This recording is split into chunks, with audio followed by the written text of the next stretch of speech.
Welcome back to Pax Mithdosica. Would someone like to give a brief summary of what happened last time? It should be a pretty quick one. War. Yeah, I can do War. it. Times two. One never changes. We Killed held 100 off people one and more ran. or two more waves, one or two, I don't remember, and then we saw the Giga Squad and bailed. Yeah. Yeah, I think with those eclectic responses, we basically got the gist. So we are in the city of Lubel, the capital of the Allied Principality of Lubelski. We stopped almost exactly there. Like you got here, you informed the locals of what took place, and we're picking up the following morning. It is October 8th of actually no, you slept, so it would be October 9th of the year 1280. We are well into fall, arguably starting to get into the early breaths of winter.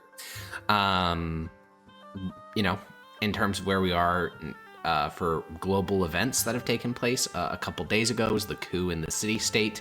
A couple of months ago, the Fourth Boyers Revolt started.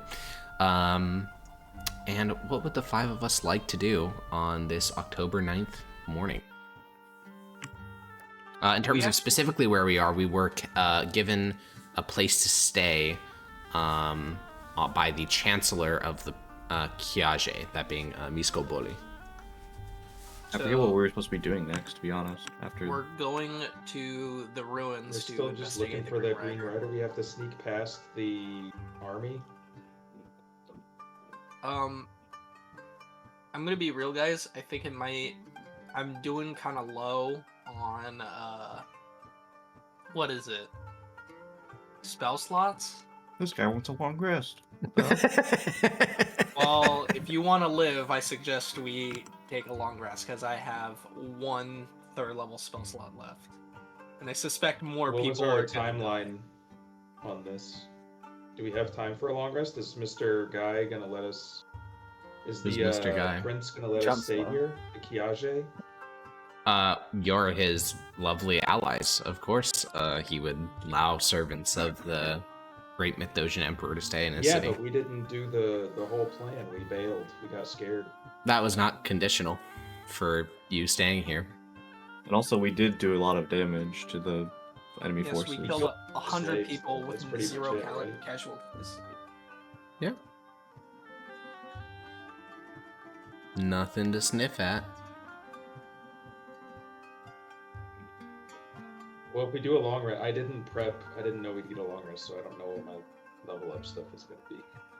Yeah, you guys will be leveling up. I think 2 of you, maybe 3 of you would be leveling up to level 12. Yep. Yeah, I mean, the only reason I can think to avoid long resting would be if you think for some reason Lubel will be unsafe in the next week. But other than What's that, the fortifications like? We thought that Lubel would be the safe place if they against Lubel has outside walls. attack, yes, it should be plenty safe. Outside attack. Oh yeah, because we were hearing that they weren't impressed with us, or they don't. Yeah, they weren't impressed with us because only a few people actually wanted us to stay. There might be like internal threats in the city. I don't know. Assassination seems anti-Tabrash to me. Hmm. Seems like a cowardly thing to do. I'm not sure though. Yeah, I mean, for sure, but brave warrior cultures have been known to assassinate people in the past. There was also that one group of Tabrashans that faked it and then tried to kill us while we were sleeping. So I guess it's not really. Yeah. I'm just. Is it honorable? No. Do they do it? Absolutely. I mean, it's fair. They know they can't beat like a 12th level wizard. Yeah, in the greatest ever victory of the dragon, he used fake banners to give a false indication as to the size of his army when fighting the Mythdosians. So there's no honor in that, but no one has a problem with it because he won. But yeah, I mean, if we're you'll have some time to level up, Yogi, while we're grinding through the long rest. So is there any reason not to spend time a week here in Lubel? I don't have any objections. What about Tiberius? We'd just well, the Green Riders is going to cause trouble for a week. Like, if it's better for everyone to take a rest and be more ready. He's a dangerous foe. It's best we are completely prepared for taking him on. That's the plan, yeah, hopefully. Alrighty then. Well, we can start a long rest. Those of you who need to level up, I recommend doing so now. That will bring us to October 16th, a full week.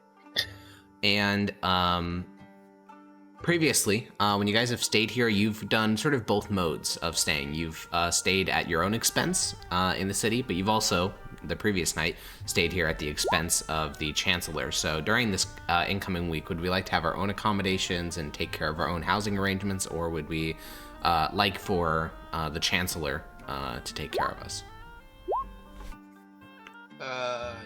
Fine with the Chancellor taking care of us.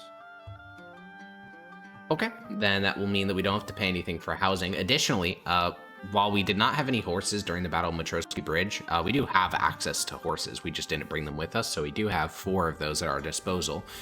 So meaning Tiberius will have to ride with someone else, but other than that, we do have horses for when that comes up. And yeah, I think we can start seeing what people would like to do during their long rest. You said, sort of as a passing note, that the horses wouldn't like Tiberius. Is that a thing that's going to come up? Yeah, it will. But that'll be at the end of the long rest. Oh, that'll be when we're. I thought we were skipping past riding the horses. My bad. Not quite yet. Corvus, what'd you like to do for the long rest? Well, I'm leveling up. I could go first. Sure, Prometheus, what are you doing? Well, first I'm gonna ride back to... Where are we stationed? Lubel? No. Like, where's Kato? Like, where were we? Oh, Nasius. Yeah. I was gonna ride back to Nasius to drop You off want all to the... get a long rest. Oh, jeez. That's what you need. You need that. Yeah, I of all people need that. Because you would be traveling for almost the entire 7 days. Yeah. You could buy a messenger to do something like that, right? Well, I was gonna go back to drop off all the magical shit we have. You have returned all of it, I believe. What magical shit do we have? Well, I have a scroll of alarm and a scroll of glyph of warding. Oh, and a you're right. magical quill. I think we returned those. No. Those No, were those are from, separate. yeah, those were from Lubel? Arcanist Genticia. Blake was correct to keep those. Yeah, you do have those 3 things, that is true. Yeah. Well, what do you want to do?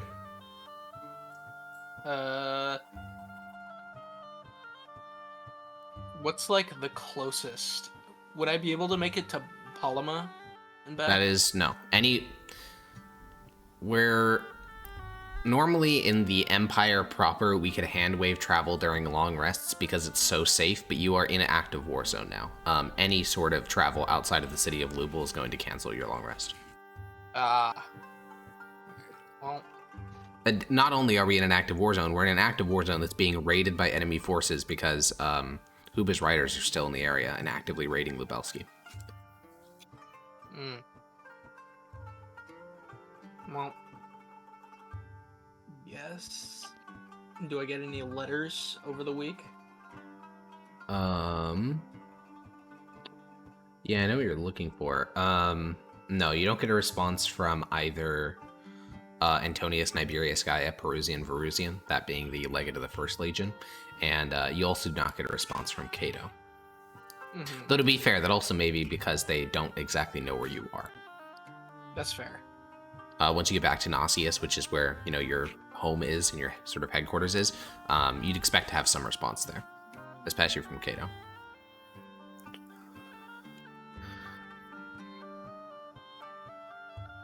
Is there a skill you'd like to train?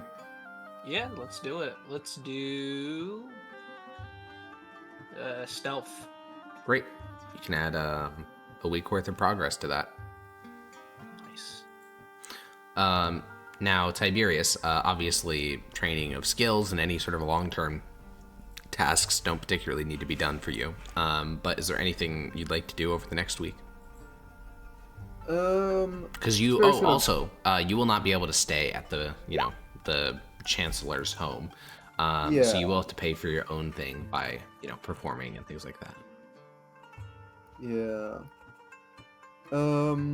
He's going to see who's the most important person he can play his flute for. Okay. Do you mind using your connection to the judges as like a badge of honor?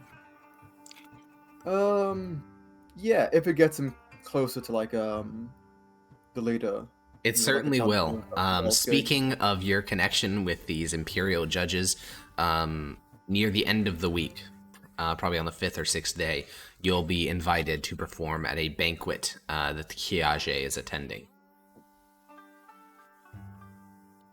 Yeah, and Tiberius will go along. Okay. The banquet is held on the final day of the long rest. It is a collection of boyars. Seems to be a sort of private gathering of about 30 or 40 boyars of Lubelski. There are retainers outside of the manor, but within the home itself, all of the boyars are weaponless. You, along with 2 other performers, are there to kind of kick off the evening's events. And which instrument do you choose to play this evening? It'll either be the flute. Okay. You blow your flute. You tell a story that only you can understand, since it is in the Sylvan tongue. Is there anything in particular you'd like to do at this party? He would like to specifically make up a song about the Battle of the Bridge. Roll me a performance check.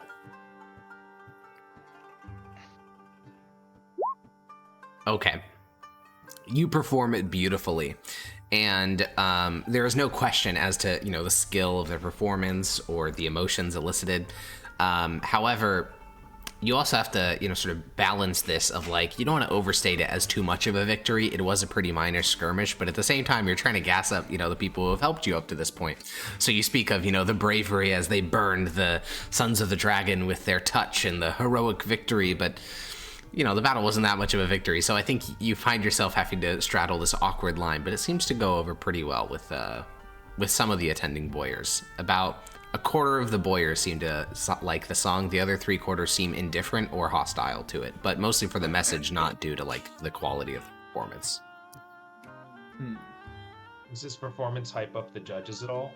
The judges are not present, but he's. Oh, I see what you're asking. Yeah, that's what it's about. It's only about the judges because they're the only ones that fought in the battle, really.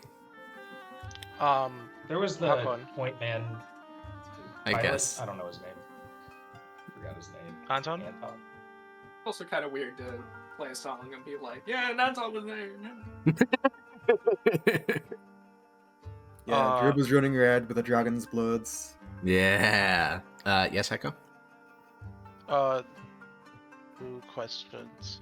First, you said that learning high-level wizard spells on just level up gets awkward. Does this apply for 6th-level spells? No. Okay, good. Second question is, you have a revised version of Teleportation Circle. Yeah. It's on the wizard spell list by default. Correct. I like it quite a bit. Yeah. It's really hard to pull off, I think. That's the question. Teleportation circles, from my knowledge, are they like something that I could reasonably get access to use? So teleportation circle, the reason the spell is revised is because it's actually a new technology, in the sense that it was invented by the dwarves, and it was rediscovered within the last 10 years. So there is no Imperial Teleportation Circle network, and it's currently like the cutting edge of magical rediscovery. Or the So would I even be wizard allowed to learn it? body.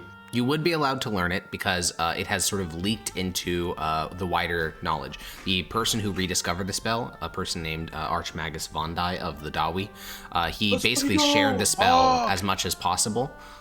He gave it to every single archmage he met with the intention of what you're saying, which is having like these huge networks of teleportation networks that really high-level wizards could use. So yes, you would be able to know it because he tried to teach it to other people. Okay, so I'll take one of those. That one. I guess the second I'll take is Disintegrate, because it's just too cold not to take. You said Cone of Cold? I already have Cone of Cold. I said Disintegrate is too cool not to take. Oh, you have Disintegrate now? Yep. Points at Blake, disintegrates him. Troll face. You posted cringe! Okay, and then Tangy, is there... Tangy, is there anything else you'd like to do? No. How much will it cost? Will I be able to pay off the room with my performances?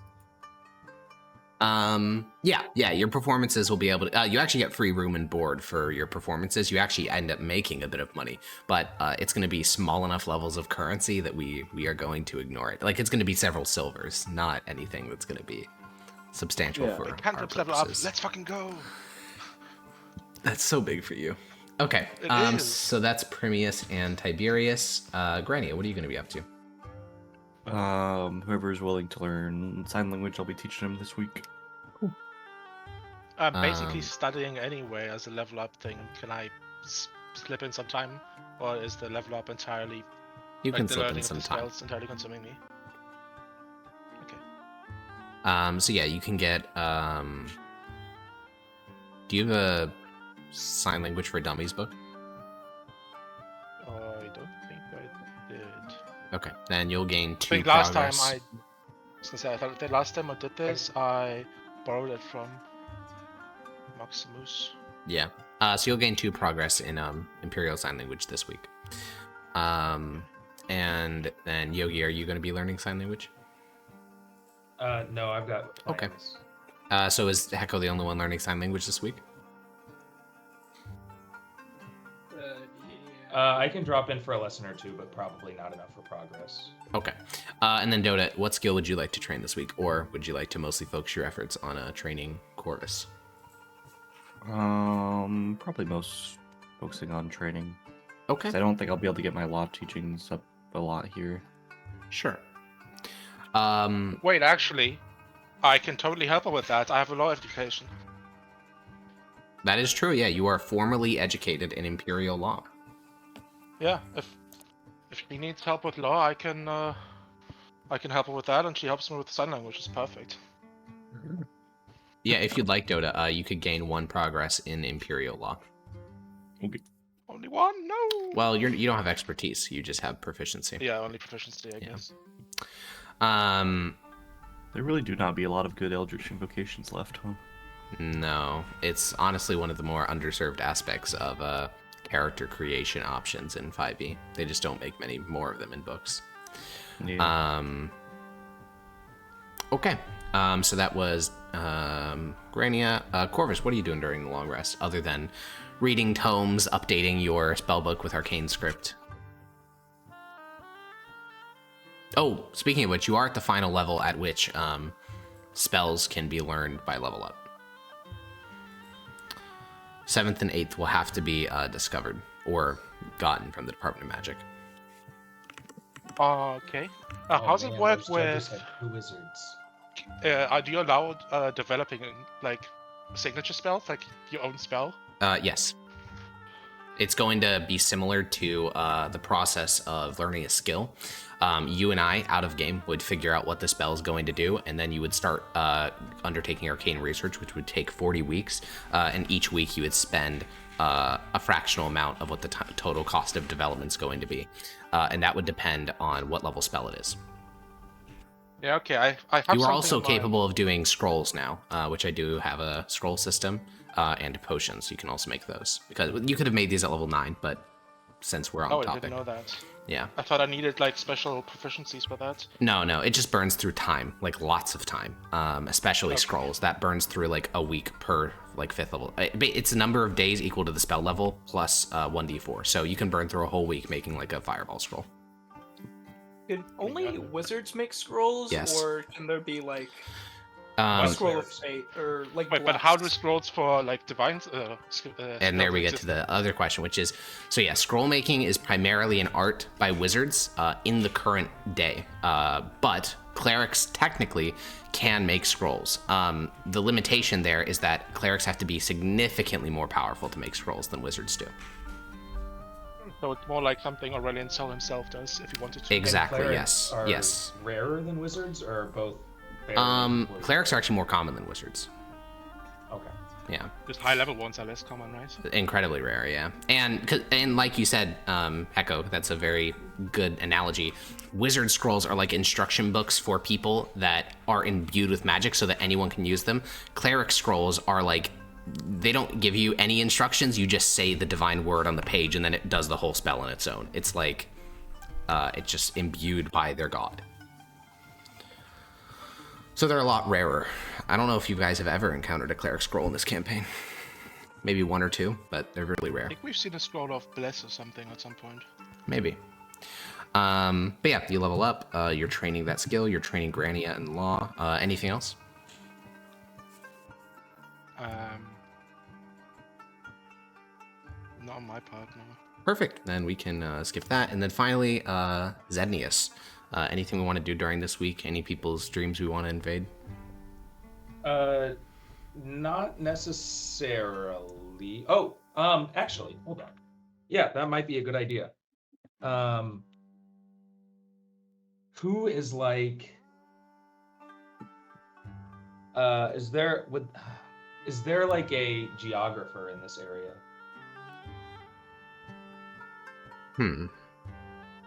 What do you mean by geographer?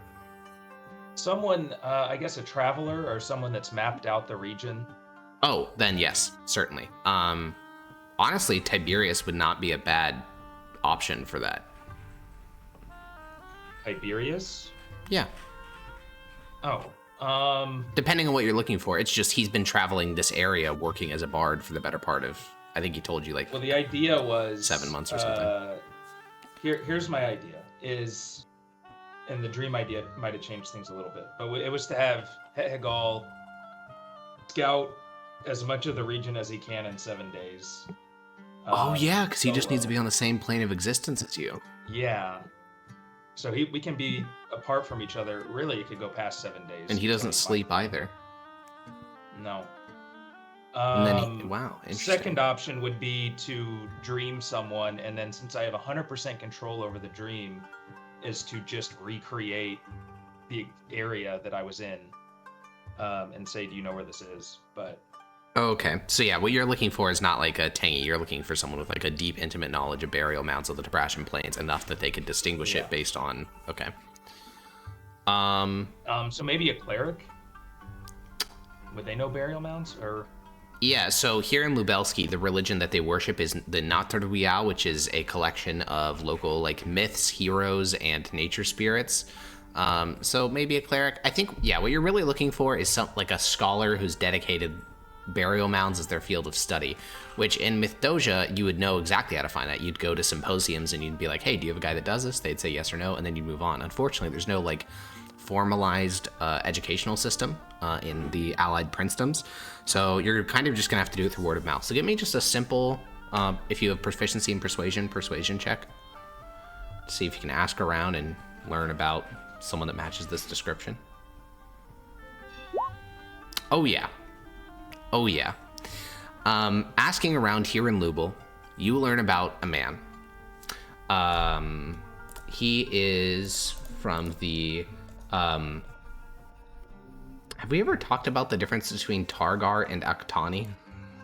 Do any of those words mean things? No. Okay, so the people of the Tabrashan Plains, well, you guys call them all Tabrashans. That's a very Mythosian thing. There's actually like multiple ethnic groups on the Tabrashan Plains, and 2 of those are the Targar and the Aktani. The Aktani are typically the ruling class of most of the principalities. and the Targar are the peasant class. And they have two totally different classes of names. For example, Boleslaus, Casimirs, Crocus. These are all Octani names. These are like the names of princes and boyars. But Yesu, Horka, Huba, Kend, Corson, Ond. These are all like Targar names, so like commoner names. And when asking around, you will find that there is an adventurer who is a Targar named Almos. And he, back in the day when he was a young man, he journeyed all across the Tabrashan plains throughout the different princedoms. He was, a hero, slew monsters, traveled up into the serpent spines, is rumored to have slain a dragon, though they say it's a green dragon, which you don't even know.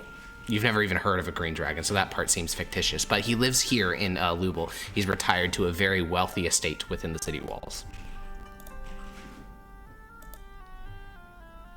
Is this a former player character? No. I was just curious. Yeah, I have an idea. Okay. Let us invade his dream one night. So you'd like to invade his dream before meeting him in person? Because I might not need to meet him in person. Okay. Well, based on the description, and you can get basically any level of specificity you like, because while this man isn't very... all can go to his home and see or that. Yeah. But yeah, you can invade his dream. He is a man in his mid-70s now. His body, from the years of adventuring, shows signs of severe injury. He's kind of like hobbled. Even in his dreams, he's hobbled over. And at the moment, he seems to be dreaming of him along with 3 other people sitting around a campfire. The details of their faces are lost, so even in the dream, they're just kind of like blurred over. Instead, there's the outlines of what was once clearly his adventuring party. There's a man with a broad build, a mace and a shield, and a breastplate on. There's a woman. She has, sort of flowing robes and a book at her waist, and then another man with a broad build and an axe across his back, and then Almos sitting in one corner of the fire. And the other 3 are talking, and Almos is just listening and eating his ration. While with the more you use dream, the more you begin to learn about the nuances, and even though, it's not clear the emotion that this memory induces, the more that you sort of, over the course of about 10 seconds, as you just sort of watch the dream, we can tell this is a very nostalgic and positive memory for Almos the dreamer. He misses these days. Okay. I am going to, in this dream, they're in the woods or something? Yeah, they're camped out on a rocky outcropping, and the terrain around them is just kind of blurry. This is not one event. It's like a prototypical Well, then behind him example. where it starts to get blurry, there's a bunch of woods. And there's a bunch of noise of monsters and beasts. Okay, yeah, Almos will immediately hop to his feet, and the dream behind him, like those of his companions, will start to, fade away. Almos is holding a sword in one hand and an axe in the other. The companions can stay. It's the idea is to lead him to a new scene and then make that scene the mound. Okay. The instincts of an adventurer will start to kick in, and the more that, he gets into the dream, his hobbled posture starts to lessen. He starts to get more upright. His companions follow behind him, and you can tell that it's a well-oiled machine. The wizard and the cleric stay clustered near the center. The barbarian and Almos remain up front. They, push through the bushes, searching out these, bestial grunts. And even some of the details of the faces of his 3 of Almos's companions start to return. The vague hint of a nose and, the outline of a face. Even though this was decades and decades ago, the life or death stakes, at least what it feels like in the dream, starts to make parts of it more real. And then, they emerge from the tree line and open plains all around them, and they see a burial mound.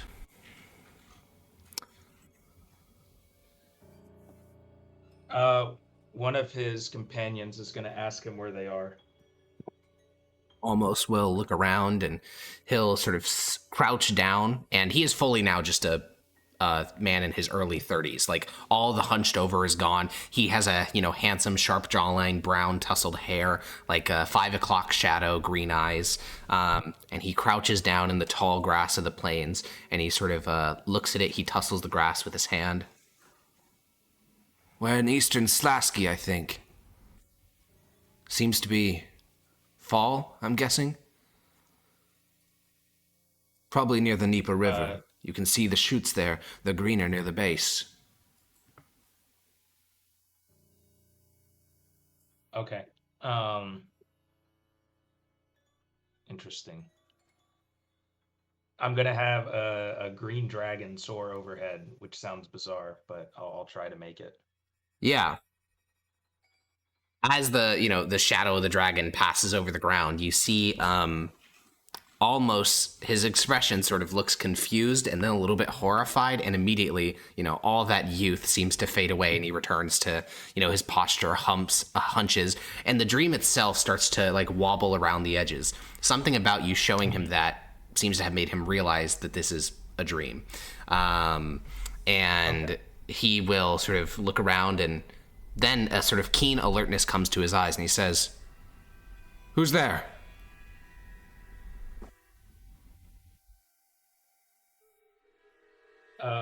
Yeah, I'm gonna dip.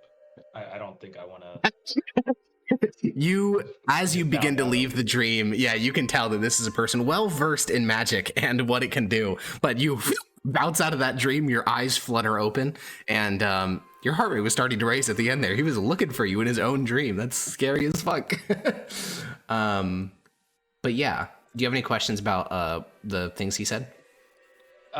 I think that he said Slotskvi or something. Yeah, eastern Slasky near the Dnieper River. Dnieper? Dnieper. Oh, this river. Okay. Yeah. Did Ivangrad used to be called that? Ivangrad used to have a different name. It used to be called Plotno. Slasky is it's the land between the Neva and the Dnieper rivers. It's currently a principality aligned with the Son of the Dragon. Okay. And it's just somewhere along this river, somewhere by this Dnieper River? Yeah, so if it's eastern Slasky and along the Dnieper River, it's going to be somewhere within... one sec. Within these bounds, somewhere in that area. Okay. That narrows it down. And then what is this distance? Oh, Lord. That's a lot of distance. You're starting to realize just how vast the plains are.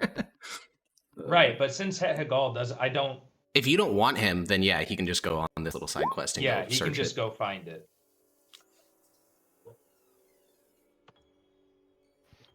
You don't need him around to cast your magic, right? No. I don't... Yeah, I mean, I shouldn't. I have to have the connection with him, because when I died and I came back, I lost that connection and I didn't have magic. Correct. As long as he's on your plane of existence, your magic functions. Okay. Yeah. Do you want to send Hetagal away? Yeah. As you convey this to him through thought, Hetagal will rest on your shoulder for a little bit. And rather than say it, because that takes more effort, he will simply flash you an image. It is you as a boy in the streets of Nasius, shivering in an alleyway, and Hetagal laying on your chest, giving you the breath of life, which is how you first met. And you feel, regardless of what Hetagal is, regardless of whether other people call him a demon or anything else, you can feel a warmth from him, and this is his equivalent of saying, take care of yourself. I don't need to tell him that because he's invisible and can unsummon himself. Yeah, doesn't need to he'll be fine. Yeah. Yeah, he'll be fine. But yeah, he'll tell you to take care of yourself in his own way, and then he will do as you ask. He'll start to head eastward. He knows he can also talk to me wherever he is. Correct. Though it will be like he already struggles to get out words and imagery when he's really close to you. He would at best be able to send like a single word or concept. Like here, and then I yeah. morgue into him. Yeah. Okay, but yeah, he will go off on the first or second day of the long rest, headed eastward. I'm just going to tell you now, the task of searching, basically, like, I think that's almost... Yeah, that's like 13 times 6. That's like 700 square miles that he needs to search. That's going to take a really long time. Like a really long time. So that's not going to be resolved within this long rest, but he'll begin the task. Is there anything else you'd like to do? Hop in on Granny lessons when I can. Okay. Yeah, you dip in for a couple of lessons. You also hear that the day after your visit to Almos, he hires a local mage. The details you don't know of what, but since you had been asking around about Almos, one of the people that you spoke to, a boyar in the town, one of the subordinates of Constantine, he'll mention to you, they're like, oh yeah, he hired a wizard. No one knows why. Oh, the adventurer did? Yeah. Is there anything he can find out from this?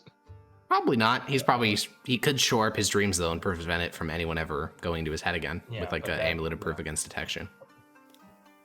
Those sound really expensive. Yeah. Luckily, adventuring makes a lot of money. I was gonna say, if he's a high-level adventurer, he's probably fucking loaded. Yeah. Would detect magic at all see any residue of the dream spell, or not really? No, certainly not. Okay. No. And even if it did, it wouldn't be able to trace the source. Yeah, dreams No, but it would is give him like an idea of what was genuinely a horrifying spell used in its used to its utmost capacity. Dreams is a horrifying spell. I haven't done the second aspect of it to completely fuck people. No, you have not. I had a player who did though. He literally used it as like psychological warfare against a particular NPC he was fucking with. It's hellish. That spell is like evil. But in this instance, yeah, there's not much they could do to detect it. Okay, cool. Is there anyone else you'd like to dream into? I know that you were checking in on the Eldritch Knight Only for a been while. like two or 3 days since the Eldritch Knight. Well, because he did seem like things. If you had a week, it would have been 10 days because you're long resting as well. Okay. Yeah. I'll do it on the last day of the long rest. Okay. On the last day of the long rest, the 16th of October. Wait, we already did everyone else. Yeah, we can just skip forward to the 16th. On the 16th of October, you will go into the dreams of... He has so many names. I'm trying to remember which one we've been calling him. I think Optimus is the name that we've been calling him. Optimer. Thank you. Yeah, Optimer Sanguis. You go into the dream of Optimer, and today is a slightly different locale. You are in a strange setting. You are in an Imperial classroom. I don't know if we've ever talked about this, but most senators in the Empire are educated through tutors or something similar, but there is such a thing as a junior symposium, basically a mandatory school, most of which are run through the Department of Faith. And you find yourself in the narrow confines of a one room, like a tiny classroom. There's little wooden desks. People are doing writing practice, and it's pretty obvious which one is Optimer, because even though this is a childhood dream, Optimer is a fully grown man. He's sitting in this tiny little desk, working on his writing sigils, and an old nun, well into her 60s, is like beside him, and every time he slightly fucks up the Mithdosian character, his knuckles are wrapped by a rod. Is what is held up? She hits his knuckles with a wooden stick. Oh. He looks probably he doesn't like this, right? This dream seems to be a nightmare of sorts. Okay, I'll wipe it away pretty quickly as soon as I realize. The imagery fades away, and Optimer seems to come to the realization that it was just a dream, and he will slowly look around, and I think, again, the more you learn Dream, the more you learn about it. You've gone to this guy's head a lot of times, and when he's like slaughtering people, that's like a good dream, and this is a nightmare. He's a very disturbed individual, but as the dream fades away, he'll look at you and nod and say, welcome back. Anything from the last time we've spoken? Yes. We received a coded letter We were told to relocate.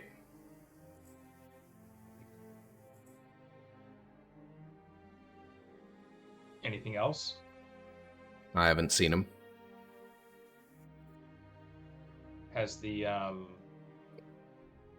woman been keeping up? I think that she'll be a spellcaster? useful asset now. I'm glad There's also she, another man that keeps showed that up. way.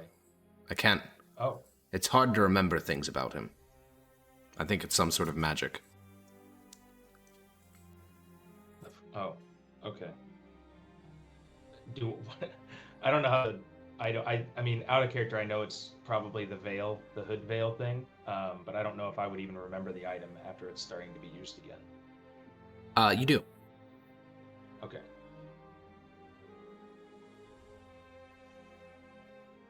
All right. I'm sure they will be a useful piece as well.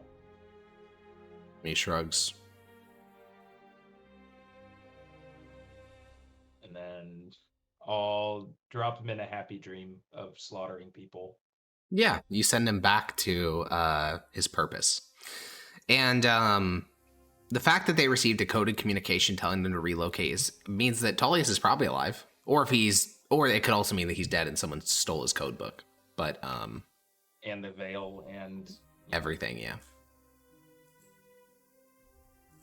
Which do you choose to believe? that Tullius is okay. Because I figured, yeah, I don't know. I feel like I gotta just trust Tullius. Nobody's ever killed my dad before. You know, my dad's he could beat up your dad. So. He could. Almost all dads he could beat up. So true.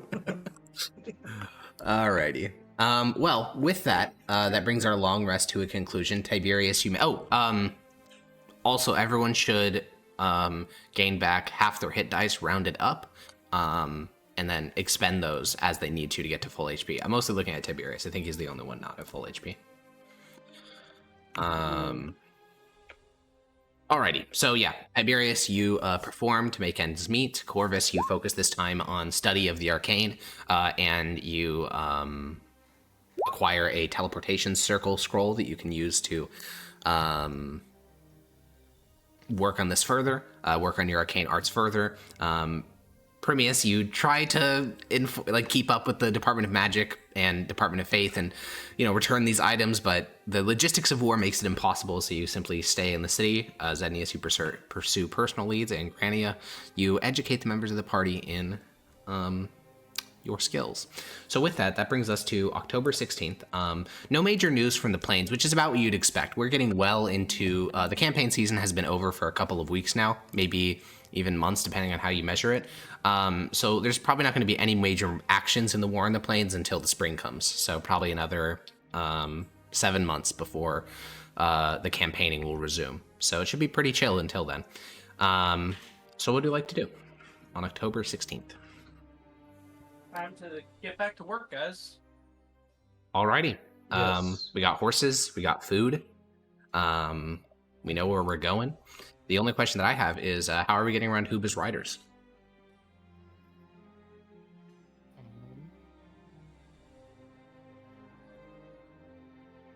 I think we had the idea. So have they not? How many are there? Have they sent a load of riders past the bridge to do raids? Yeah, so getting an update from, you guys can speak to your growing list of Boyer contacts, because over the week you guys have gotten to know a number of local Lubelski nobles. The Huba's riders have continued their raids. The raids have been massively scaled back in number, but increased in size. For example, raiding parties now consist of about 100 riders rather than before. They're about 15 to 20. And each group of raiders that has been spotted has had at least one spellcaster with them, whereas before they were spellcasterless. So you guys seem to have stirred up the beehive in the sense that now they're way more concerned about a group of judges immediately appearing on one of their raiding parties. So they're being a lot more careful, which has reduced the overall number of raids. They're just more brutal when they do happen. So there's been, in the last week, there's been 3 of them. Okay. But like the majority of the 1100 force is still on their side of the bridge. Yeah, scouting is hard, because those foot soldiers were never even spotted before. So the Lubelski estimate is that there's about 500 of them, but assuming you double that, because that's about how much they were wrong by before, that means there's probably 1,000 stationed somewhere on the eastern bank of the Amur River. Can you bring us to the world map? For sure.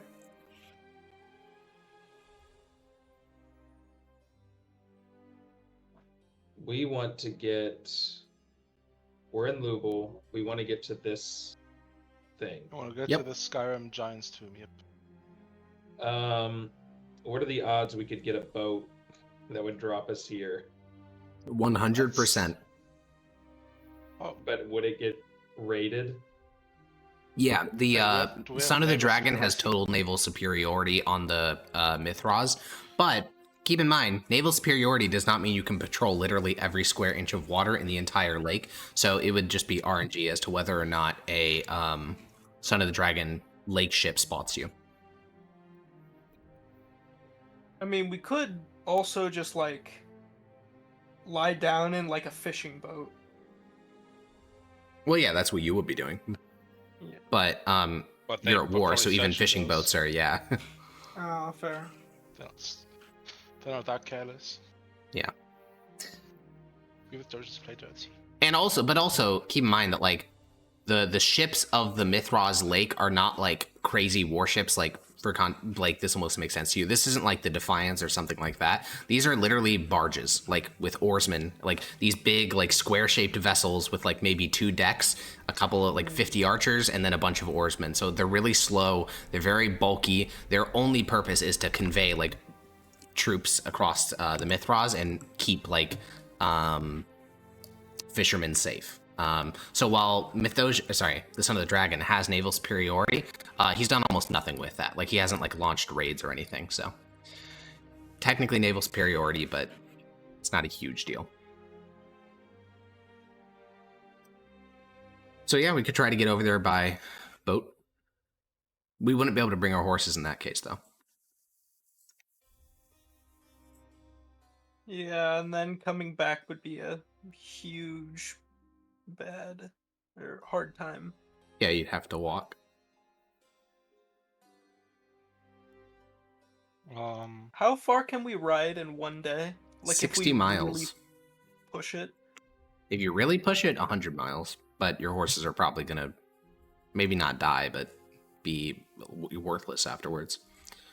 That Yeah. task is entirely under enemy control, correct? Correct, yeah. That's also where it's estimated well, the the Son of ones the that Dragon's recently entire defected. army is. Yeah, those were the ones that recently flipped, right? Yeah, they about a year ago, they betrayed Mithdosica, slaughtered the local garrison, and joined the Son of the Dragon. Is there a way to create a diversion? We could also just do it at night. Yes. Driving a boat in the night seems... I think you meant just No. on horseback. Oh. I think we might... Maybe it's better to go on foot, because we could just make ourselves invisible. Whereas Well, with horses, that would double invisibility- the amount of people we can make invisible. Invisibility lasts 10 minutes, an so hour. we'd be an An hour. hour. How long does it take to walk 26 miles? Walk longer than that. That's a marathon, so probably like it's literally an entire day of like pushing your body to fight at fast pace. Yeah, I think like Olympic people do like, what, 8 hours? 7? Yeah. Well, yeah. It'd take a long time. It's basically an entire day.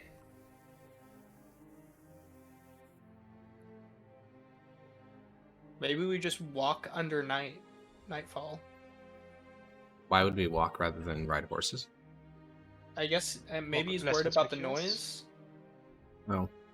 Okay. Yeah, horses are definitely louder. They are, for sure. Throw I off think way more dust. I think it's something worth keeping in mind is that while there is 1,000 enemy raiders, they're covering 65 miles of the Amur River. So they're going to be like, if they were to actually cover it, they'd have to be quite spread out. And even then, your experience was that they just had small like scouting parties of horsemen. So if an entire force of like 800 was trying to move across the plains, they'd probably get caught pretty easily. But you're just 5 guys. Like, to go back like 2 sessions ago, prior to the Battle of Matrosky Bridge, I think the Chancellor even mentioned, like, you could probably get to Ostatek without having to fight the Hubas riders.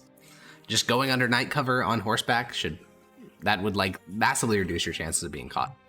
And then fording the river, I assume bridges are. That's how we could definitely get caught, right? Well, there's a bridge. Those are gonna be patrolled the hardest. Those are patrolled the harder, yeah. But there's a bridge just east of Lubel that's under control of Lubelski. So. Oh. Yeah. Right. Which is what the Constantine and his men marched across to do that big like pincer maneuver. Yes. I thought the only way they did that was because we drew their main force towards the southern one. Nah, they just have that bridge fortified. They have like a full air outpost on it. Garrison. Yeah. Would it be possible to acquire a scroll of water breathing here? Yeah. So the simple answer is yes. There is no Department of Magic here in Lubelski. They do not recognize the Imperial magical monopoly. They also don't have like a formalized Department of Magic at all. They just have individual spellcasters here in the city. They don't even have like a Mages Guild or a Brotherhood of Sorcerers or a Lodge of Sorceresses. They have no like central magical body. It's just individual spellcasters kind of like making a name for themselves. You said you wanted water breathing? Yeah. That's transmutation, right?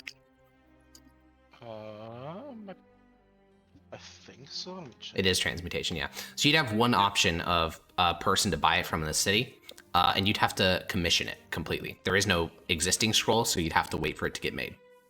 So does it take time and quite a bit of money? It would take, it would cost you... I gotta pull up my... I gotta pull up the document. Basically, it's gonna take like 5-ish days and cost a couple 100 gold. I think. Yeah, no. I was just thinking if I could put that in my repertoire, then we could maybe like water breathing dive past the main part. But, Yeah. That seems like a big investment. How far could we get? How far could we fly in an hour? We can An calculate hour? this real quick. 60 feet per round. Is it fly so, an hour? Or is it 10 minutes? 10 minutes. Fly is in 10 minutes, you can go 1 mile. Okay, yeah, that's not a lot. No, flying is 6. You go 6 miles an hour when you have the fly spell activated. It's quite slow. Yeah, I'd say either just do it like walk during night or fly or ride.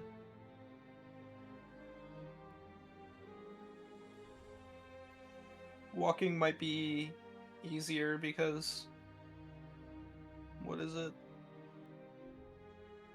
It's a little stealthier and we could just do it in a day. And we don't have to choose to go over the bridges because We also have 2 people, 3 people, at least 4, I think, actually. I think 4 of us can cast invisibility. And that can last up to an hour. That is all true. Yeah,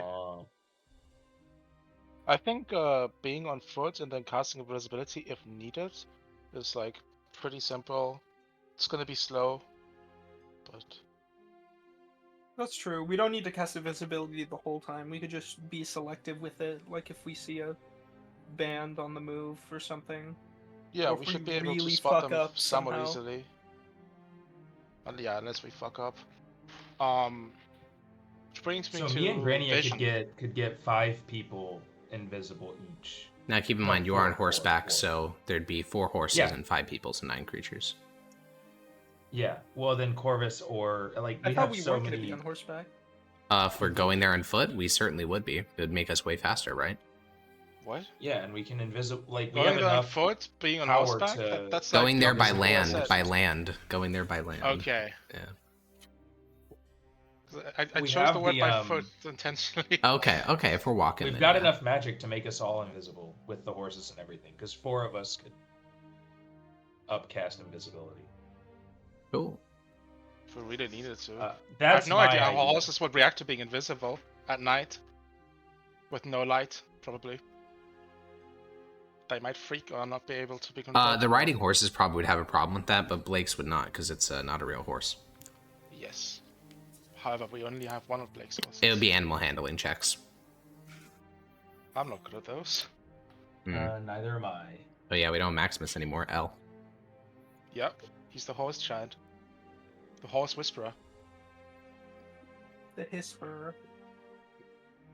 Huh? Yeah. Yeah. Well, Totally. then do we want to walk? Because that's gonna be like. We could put all of our shit on Primius's horse because it Okay. won't get. And then just invisible ourselves, so it looks like wild horses. Primius's horse has body armor. Because it's a war horse. Body armor. Yeah, but his horse can go invisible. Oh, okay. Oh, I see what you're saying. So it'll just be 3 wild horses, so you guys aren't going to put like stirrups or anything on them? That would probably still be an animal handling, wouldn't it? Or Yeah, because at that point, then there's nothing preventing them from just running off. yeah. I mean, if we don't even think we need the horses, then we could just not bring them. You're right. They are like kind of a hassle. Yeah, I think that in this situation, they're more of a hassle than they're worth. Okay. None of us are specific in well, uncharacteristic for a party. None of us are incredibly reliant on using the horses in battle. Yeah. In battle, right? Yeah, but I think if we go to this dungeon and we find a bunch of cool shit, we're limited on carrying capacity. As long as the warhorse and Primius don't die, then that should be. I mean, that's literally hundreds of pounds of carrying capacity. Wait. Right. I have- So I'm saying I have we an would idea. still we wouldn't go completely Yeah. horseless. We would have Primius's horse. Yeah. Would I be able to acquire the materials for casting a teleportation circle to make one here in Lubel? Potentially. And consent from somebody to make it somewhere. You. That's more Yeah. I important, mean, that's actually. yeah. That's like. I'd have to ask the prince, probably. Correct. Let me go check something. What's the material components for the revised one? Oh, let me check. Rare chalks and ink infused with precious gems worth 50 GP. No, these materials are not immediately on hand in Lubel. You'd have to commission them. How long would that take? Probably a couple of weeks to gather together all the ingredients. Oh, Jesus. Yeah, we're getting to we're getting out in the boonies now. They don't got magic item material shops here in Lubel. You got to have some apprentice gather them for you. I need to You take could rob the apprentice. retired adventurer. I bet he's got some. That sounds like an awful idea. In character. Out of character, it sounds incredibly fun.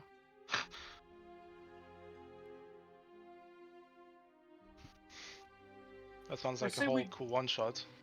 Let's just go by night on foot. It'll only take us nightfall, and then we can just.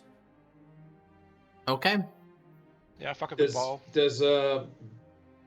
Here's an issue I think we might come across going at night is your eyes glow, Primius. They do. Is that enough brightness to spot us from like a mile out? You're level 12, right, Primius, or level 11? 11. Almost. Yeah, level it's gonna 12. look like 2. Do you guys know what will-o-wisps are?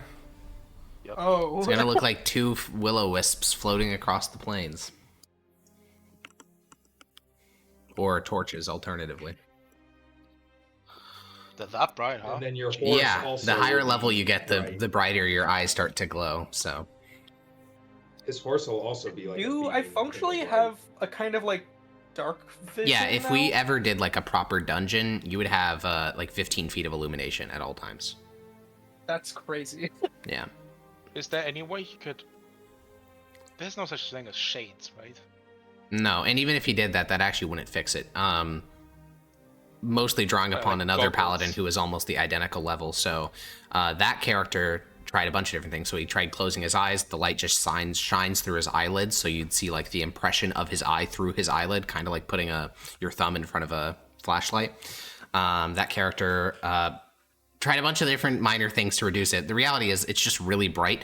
So the best thing to do would get like cloth and just tie it over his eyes, or like something similar And to then, just like, completely, hold his hand to guide yeah, him. basically, just completely obscure any potential light that could come out of his eyes. Because that is probably the most, no, that is the most distracting thing about your entire party. I always forget about my eyes. Yeah, I think it's probably because your token doesn't have glowing eyes, but yeah, he has obnoxiously bright golden glowing eyes. Holy That must shit. be annoying to talk to him. It makes eye contact a It's little like bit you're weird for sure. constantly shining a flashlight. Imagine in he your sits. eyeballs. Imagine this guy sits in front of you in the cinema, bruh. Dude, that's so funny. That's so funny, dude. I will say it also, like, I always think of this whenever you give people your full name. You're like, yes, I am a member of the Imperial family. I have met God. Look at my glowing eyes. And it's like, it's the most intimidating shit of all time, man. Level 11 Paladin also directly met God. Also, he's his cousin. Also, literally got revived by him. Yeah, literally got revived by him, and his eyes are like golden glowing. Scary as hell. This is scary as fuck. For real, for real. For real, for real. Okay, so we're just gonna put a cloth over his eyes? Yeah. So, Is he okay Cool. with that? I think so. Whatever's beneficial to, like, get us not to die. I mean, Phased. if So do we have to not bring your horse, or what? What about what's the horse? deal with that? we're not taking the horse just because they're too much of an inconvenience. What about your warhorse, though? But your horse. Yeah. I mean, that could just stay here, can it? It can, but why would you not bring it with you? Why not? I don't understand. Because I think we want to bring it because it can carry a bunch of shit for us. Yeah, and it's Oh, not okay. it's not a real creature. It doesn't have like thoughts. Like it's not gonna be skittish. It's It can. Hold on. Let me read Wait. the Does it need to breathe? steed, because I think I could, like, kind of, like, see through It it. has HP, so I would think it. gotta do that doesn't sound right. Isn't it like celestial, like glowing? No, his is just a warhorse. There Celestial there are fire? alternative forms of fine steed that can be like divine, So but his is not. Okay, because what's his face? What's Yeah, Rush had the Rixion big was- elk, and then he had like the rotting horde. Like he Yeah. had different Well, ones over Rixion time. also had like a warhorse that had glowing eyes. Yeah, his is literally just a warhorse. Yeah, it's just an intelligent warhorse that can understand language, and is also like a philosophical zombie in the How sense does it- that it doesn't have free will. And Does it that have a soul? If I kill No, can I steal it doesn't. That's what I mean. Like it's literally just created for the purposes of being ridden. At that point, Just I could like- just, like, we could just bind my eyes and I could just ride on the horse. Correct.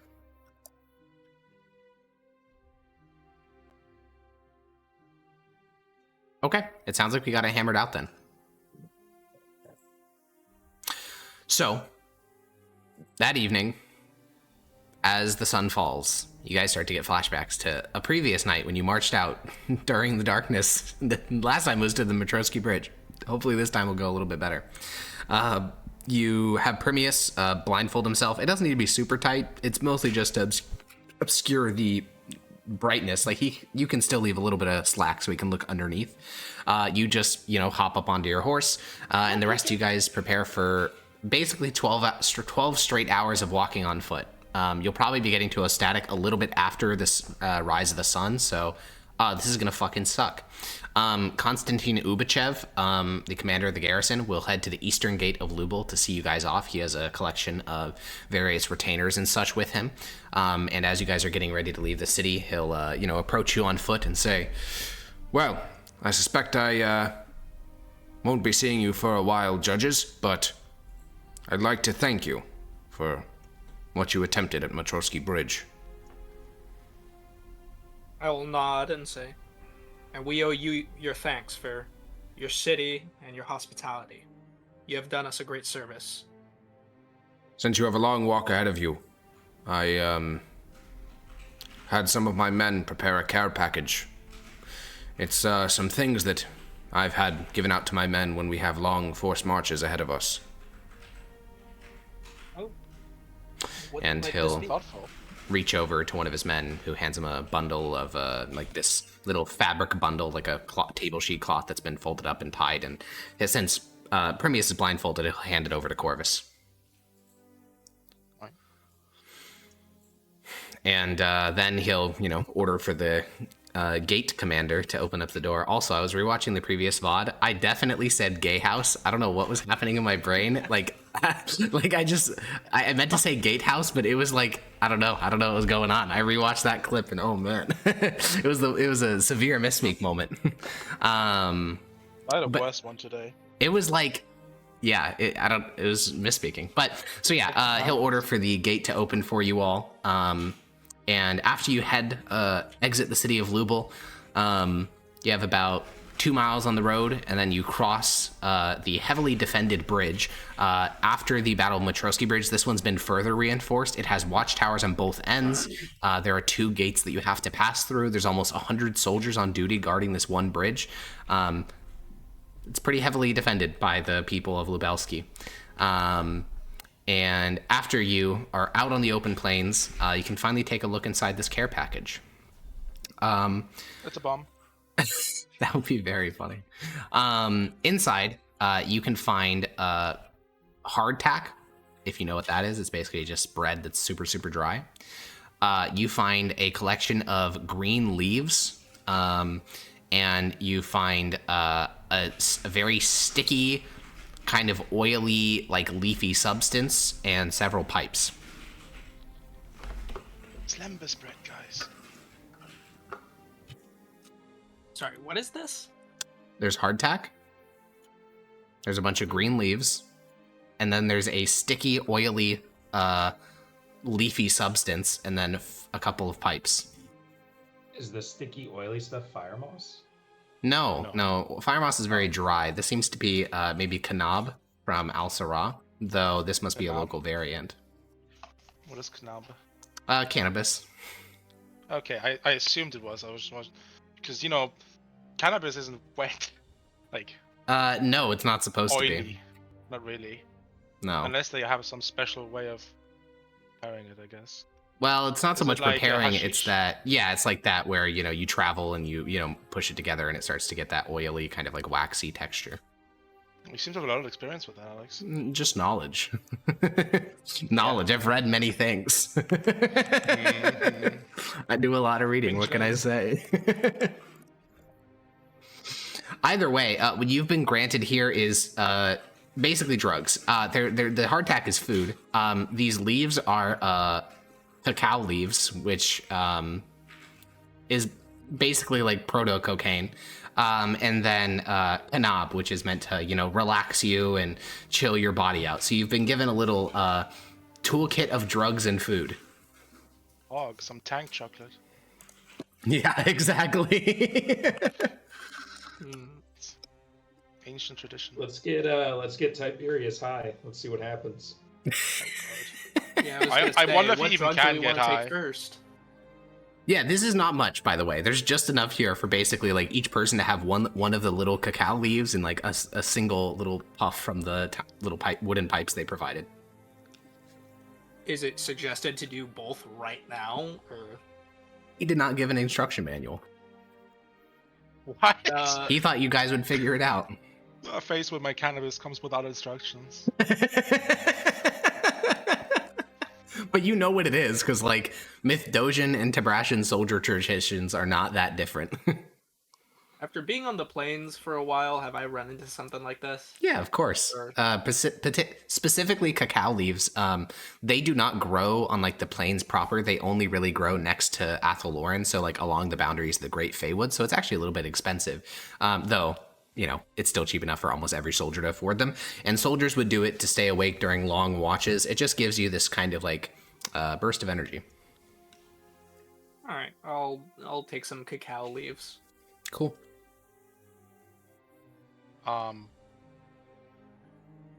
If possible, I'm gonna try and when we rest for the night, I'm gonna make some tea from them. When are you resting for the night? We're Well, going whenever. right there. But actually, I don't think you Actually, I guys think are I'll do resting. it. I think you got 13 hours of walking ahead of you. oh dear, are we? I think so, Yeah. yeah. Oh yeah, true actually. Well, in that case, I can't do it while traveling, can I? Bro, You could ask Permius to try to do it on horseback since he's not doing anything else. Oh, but that I'm stupid. The fucking fire is light. I'm stupid. Oh yeah, because if you want boiled tea, yeah. No tea, it's so Jover. It's so Jover, Corvus Bros. Yeah. Okay, well, I guess I'll just do the South American way of crushing it in cold water. okay, yeah, we partake in the gifts of well, I guess at least Primius and Corvus partake in the gifts of the Constantine. What about you, Zednius? You've never fought on the plains for long periods, so this little weird subculture is totally unfamiliar to you. No, but I've done drugs. Base, but, true. I do remember, yeah. I'm not going to anymore. Oh, you reformed? There's too much important stuff going on to do drugs. You don't do that hard shit. You don't do the hard shit, that cannabis. Yeah, the No, I did fucking like synthetic blue meth. Yeah, I remember you did Yeah, Artemis and Hell. I know. I remember that shit. Bro was trying to melt his brain. Yeah. Okay, and then Tiberius, do you partake? Has Tiberius seen any of this before? Psychoactive substances are certainly present in your former court life, though those were completely different. So I think you understand the concept of what a drug is, but these particular ones, no. Okay. Not from the Boglins. Yeah, you've never had a Boglins split Boglin before. Zaza. Oh, that goes so hard. There's a long walk. It ahead of is, yeah. everyone. It's probably best to toke one up now and forget half the walk even happened. Yeah. Yeah. Yeah. And then if anything goes wrong, you can just snort some of the proto cocaine and. Okay, so you will partake. I think what you will find is that despite your party members wondering, are you so alien that it won't even affect you? It certainly does. You find yourself very relaxed after partaking in the very small amount of Kanab that you were granted. Yeah, you are, I mean, as you and I both know, you are biologically a human, so it affects you the same. And yeah, it's a somewhat pleasant journey. It's very, very dark tonight. In terms of lunar cycle, what's the one called right after, like, the dark moon? It's basically a sliver moon. There's like a proper name for that, but waning, waxing, I don't know. Sure, we'll go with waning. It's a waning moon, so there's just a sliver of it in the sky. Wait, no, waxing. It's waxing. Waxing, yeah. Waning is the one that goes back like that. Okay, yeah. It's a waxing moon, and with only a sliver exposed, so it's very, very dark. You do have to cover up the pipe as you guys use it, but that's not hard. You just, with your hand, it's very simple. And then you walk. And then you walk. And you run your hands through the grasses of the Tibrasian plains. You feel fleas starting to affix themselves to your calves and thighs. Walking through this like waist-high grass, there's no way to avoid it. You will be covered in fleas. You will be itching. You will suffer. Such is the nature of the plains. At around 1 a.m., a little bit of wind begins to jostle across the plains. Hear the sound of millions of stalks of grass, you know, sort of whistling in the wind. And you continue walking. And you walk. And at about 4:30 in the morning, the sun's still down. All of you, except for Primius, because he's fucking sitting on a horse, all of you are very sore. You really don't want to be doing this. You've long since exhausted the limited care package given to you by your host in Lubelski. You've run out of hardtack, eating it while you guys are on the road. You've run out of coca leaves. You've even run out of the Boglins Zaza. And I'm not partaking in that one, by the way. Okay, sounds good. Because it'll make you tired in the end, so it's not worth it. So true. and your pace slows down considerably. But eventually, at around 7:30 in the morning, the beginnings of the sun begins to appear, and in the morning light, you guys begin to see a silhouette. Rising up from the plains, you see a large wooded hill. It's perhaps a mile across, but what draws your attention is the great skeleton of a settlement atop it. Obscured by trees and crumbled sections of walls, the settlement occupies the crown of the hill, its apex. It is vast and shapes to the contours of the hill. Some avenues of approach look unassailable even now, despite the city's ruin. The interior of the city is largely filled with grass and trees and colonized by nature, with the exception of a few rotting carcasses of stone buildings that form a limited skyline of the city. This is Ostatek, former capital of the Mithdosica Empire, and at one point, the greatest city in the world. So, I'm gonna switch us to a new map. We're down here as we approach the city of Ostatek. It's quite sizable, and technically this is probably providing you more of a bird's eye than you would actually have. But for the sake of understanding my descriptions of things, I thought that I would give us this map for approaching. Obviously, the light green background, those would be grassy areas. The darker green, forest, and the darkest of green, dense forest. The light gray are walls, dark gray are buildings. And how would we like to approach the ruins of Ostatek? Well, first I'm gonna take my bandages off after 13 hours of not seeing. Yeah, your eyes are sweaty. Hold on. It'll be back.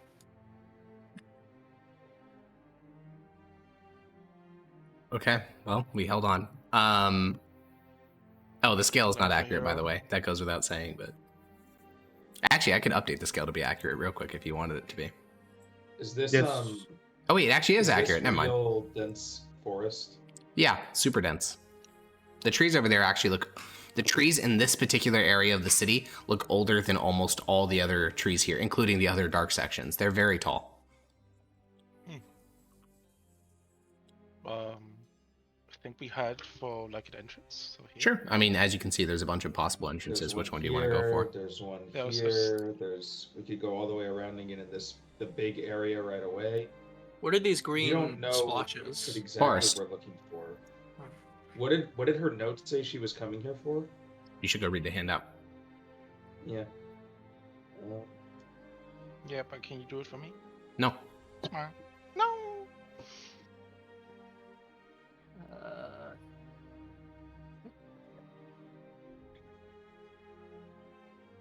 Known locus for extraplanar creatures. Just uncover about the Green Rider because this area has extra planar creatures. Great. Tiberius, which one of this gives you the most extraplanar Pharaoh vibe? Is it the really dense trees? What was that? I couldn't tell you. Which point of the city? Well, remains of it. What of this gives you the strongest extraplanar Fey vibes? Do you have any way of knowing that? I guess I'll do a divine sense. Divine sense is 60 feet. What is You it? find one Fey creature. Yeah. No Fey, actually 2 Fey creatures, right? I don't think Tiberius showed up on the Oh, that's really Right. far. Okay. Yeah, this city is Yeah. almost a mile across. Almost, not quite. Almost. My guess is since Corvus, we know you tried to scry her and it didn't work, that the dense forest might just be Feywood. I think first things first, let's just walk in the far entrance. Let's try All the to way make a over here, we're gonna go around a mile and go in this door. It does Well, seem- I just wanted to give like the forest a wide berth. I don't know what kind of. What is it? I'll mark the section of especially old woods a shade darker so that we're all on the same page. This one right here. Yeah, this one. Yeah. So Tiberius, what do you think? What's the, how are you catching the Fey vibe here? I don't think I've ever really caught any Fey this way. vibes. It's probably- from any Yeah, Fays. Tiberius, I do hate to inform you, you do not have a sixth sense. I'm sorry. Unlucky. No pull to Upper Lauren. Ever Nearby since, portal. the back door. dude, ever since Corvus first met you, he literally thinks you're like a fucking like alien who knows like so much deep lore, and you're just a fucking Yeah. dude. Well, he's actually It's not fair. the, Kicking he's the for Smoke some presenter, presenter. okay? Zaza. He's the presenter of Ancient Aliens. Yeah, real. Yeah. Real. We should see if there's a broken wall over here, and just go in this way. Just fuck all this. There's probably scary monsters over here. Okay. Oh, yeah, when I was saying that some parts of the city look unapproachable, this area where the Citadel is built, it's built on steep cliff faces. So it looks like this was likely So this unapproachable. wouldn't actually. Work. Yeah, so this whole area, I'll just draw a little gray line so it's very clear. This whole area where the Citadel is built into is a cliff. I still think we should just take the Corvus. far entrance. Go climb it. Oh, yeah, you're He's right. got special boots. I do. Yeah. And There's then just something we're funny gonna- about telling your wizard to go climb into a potentially lethal Feywood. Yeah, go scout for us over there. Yeah. I mean,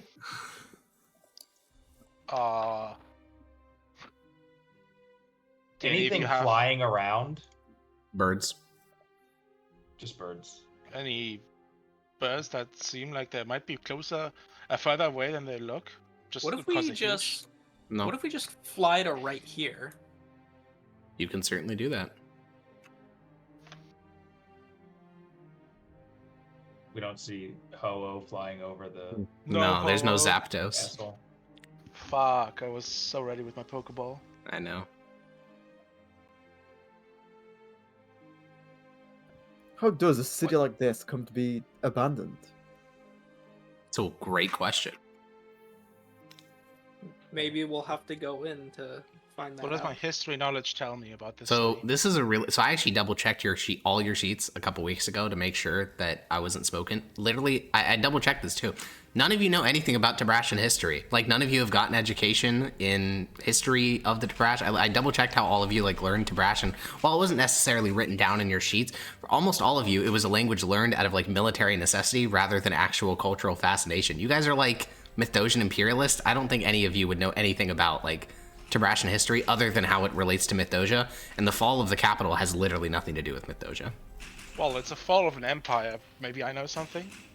No, it's pre Maybe I can- the formation of the Mythosian Empire. It's during the days of the Virginian Republic, so it's Exactly. outside of your scope. Maybe it was. I get a what you're great trying ally to the Virginian say. Republic? It was not. It was their deepest enemy. It's their Carthage. Oh, Yeah. burn the shit. Yeah, Severus and Maximus both would have been slightly more helpful here because Maximus actually explored the plains for a couple of years on his own, and Severus was more, I'd say, well versed in broad history. But no, I double checked. I don't think any of you would know anything. Yeah, that's unfortunate. Yeah, it is. So where are we going? Lead the way. Well, no matter what we do, we have to go through this, I think. Well, like I said, we could fly over, right? Sure. How tall are these I don't know walls? that we can fly. I don't know that we can so- actually just fly over. Technically, there are two tiers of walls. There's this little outer wall, like that. This little section of the city. This wall is only about 10 feet high. The rest of the walls, like every other wall in the city, is 25 feet high. Okay, so I suggest that we first. I think we should just approach like this gate right here, and then we should probably look. Maybe there's some part of the walls destroyed over here. There's like a gap or something we can climb. I do think it's important to explore the outer buildings on the outer city, like these gray squares, just so we could find out as much as possible. I think we should start with the most obvious place, and also the place that seems to be like the most Like, if I was to ambush somebody, I take the gigantic giga hidden woods on top of the cliff face. That seems like a really good vantage point. Oh, there is Alright. one piece of info that you guys would know. This has nothing to do with how the city fell, but it is a rough timeline. This city has not been inhabited for about 120 years since the fall of the Myzdakov Empire. So Pog. that's a timeline Do we know vibe check. anything about the rumors of extraplanar creatures? Never heard of this shit in your life. Okay. We just saw it in our notes and we're like, oh shit. Damn. Yeah. And we know what extraplanar creatures are, right?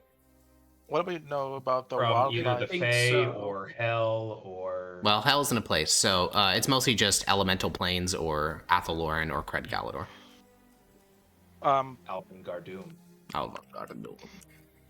What do we know about the wildlife on the plains? Lots of things. What do you mean specifically? What type of wildlife could we expect in this area? Well, And so what forests are especially very to rare those- in the plains, like what very rare. dangerous? Like once the Great Feywood was the plains. There was no Tabrashan Plains thousands of years ago. There was just the Great Feywood. But steadily, generation after generation, humanity has pushed back the Great Feywood and replaced it with farmland, which later, when it's left unattended to, has turned into the Great Grass Sea of the Tabrashan Plains. And so forests like this are actually quite rare. Once these woods would have been inhabited by bears and wolves and things like that. But there's no shot that those are here because it's one, very small, and two, they've been extinct on the plains for centuries. So realistically, nothing. There's probably nothing bigger than like a house cat here. That's a predator at least. I'm gonna flash my magic eyes. Did I get flashbanged yet? No. You also, it only works 30 feet, right?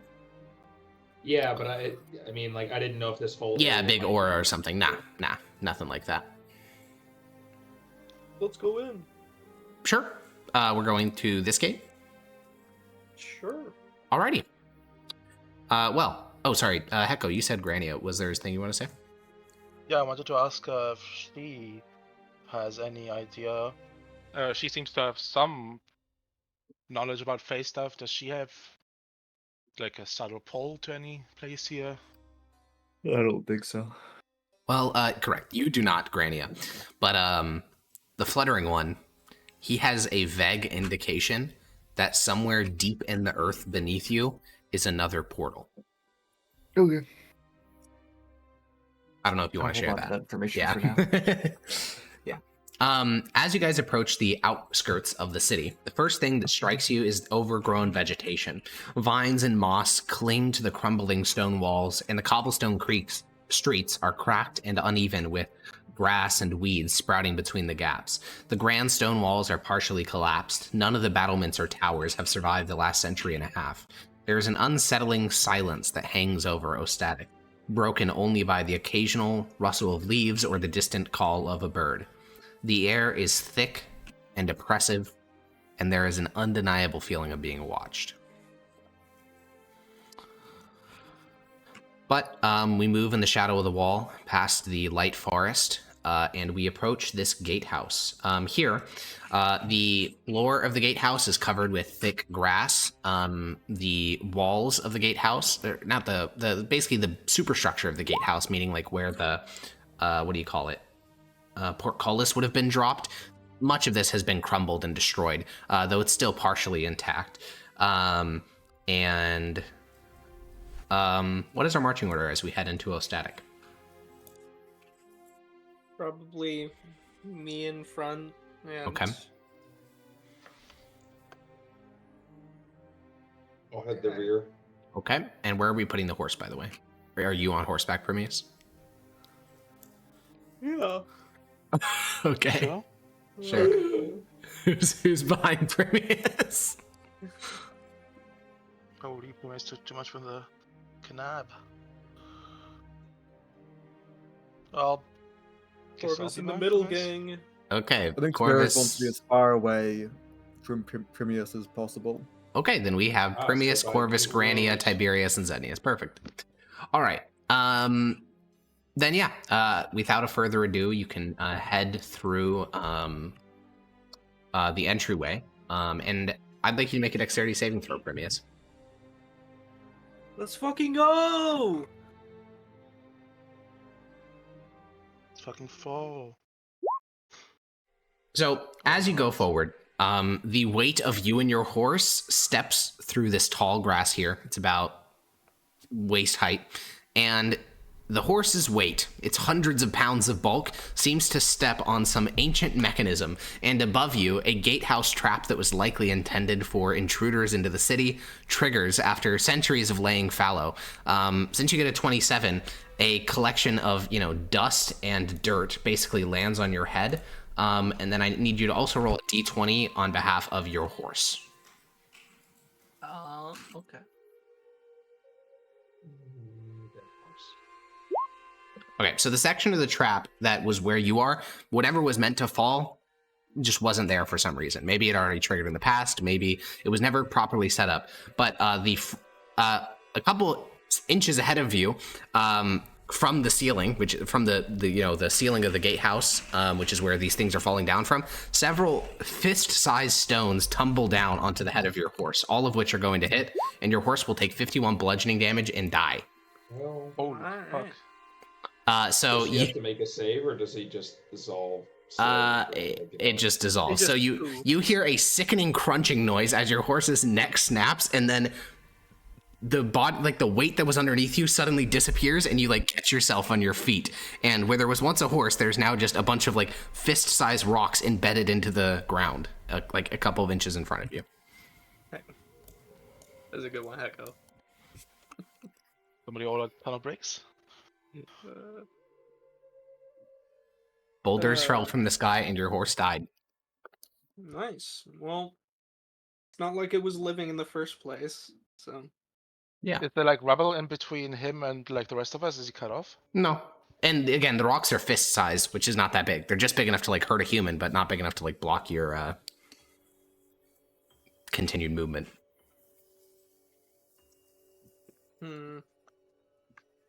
Well, we'll have to be on a lookout from now on. What kind of pressure plate was it? Or Yeah, moving aside the grass, you can push it all aside, and you can find that this is an old ass trap. This is a super basic, it's just a large piece of stone with a slight void at the bottom, and when you fully step on it, it compresses the stone, which then pulls on a line, which then pulls open a trapdoor, which results in shit getting dropped down.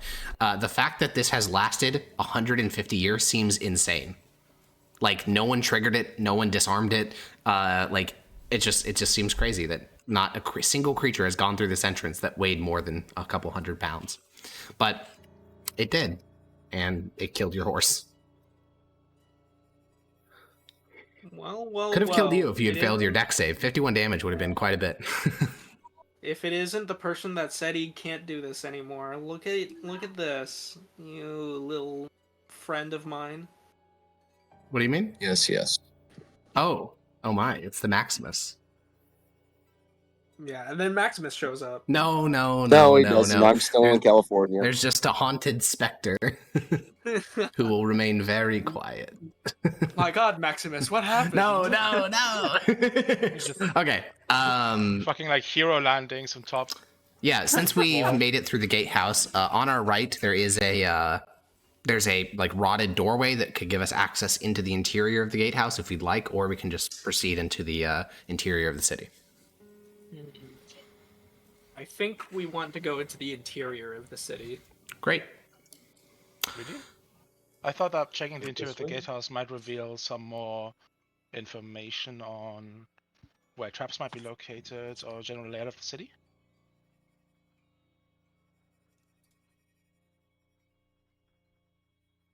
Do gatehouses usually have a way to get up on the castle He walls? said Yes. That might It be looks an like we're option. gonna have to go through some kind of wood no matter what. Well, I just said we might be able to go on the walls. Oh yeah, and then we could go down there and then exit out Yeah. here. Do we want to poke our heads into the gatehouse then? Well, I kind of want to explore these places because I feel like they can hold some There good could be magic information. items we turn into the Department of Magic. Let's fucking go! Time for you to hand magical items to the Department of Magic. Yes, babe. All right. Yeah. Well, I mean, what are we doing? Gatehouse. Continue onward. Continue onward. Alrighty. I vote Gatehouse. Well, Orvis, it takes about 5 steps to look inside, so you can just do that while they continue forward. Looking inside this gatehouse, you can find that, as I said before, almost every battlement or tower in this area has collapsed. This tower is no exception. The stairwell leading upward is, a rubble of bricks, meaning this will not give you access to the top of the walls. But you do find inside, grass has conquered this area. Wood has rotted away. Stone is the only thing that's clinging on. And you can see a stone shelf built into the wall of this gatehouse. And sitting on that stone shelf is a new object, like very new, like so recent that it doesn't even have dust on it. It is a bird's skull with 2 little wooden sticks behind it, formed with several beads into a necklace of sorts. It's only Corvus that sees this. Possibly a magical item, but I don't know if... I'm not touching it. I'm gonna, as soon as I see it, I'm gonna call for Zenius. Okay. Oh, okay. And I'm gonna ask him bro. if he can detect magic, because it's gonna be faster than me taking 10 minutes and waiting here. Yeah, I'll do it. I'll flash my eyeballs. Yeah, it is not magical. It is, however, consecrated. Huh. In So that like case, I think I'll a leave it alone. holy religious thing, not a evil religious thing. It's consecrated. I'll say that. Can an evil god consecrate things? I think Yes. Yeah, wouldn't that be desecrated? No. Oh. No. Desecrated is specifically related to the magics of Cred Galador and Undeath.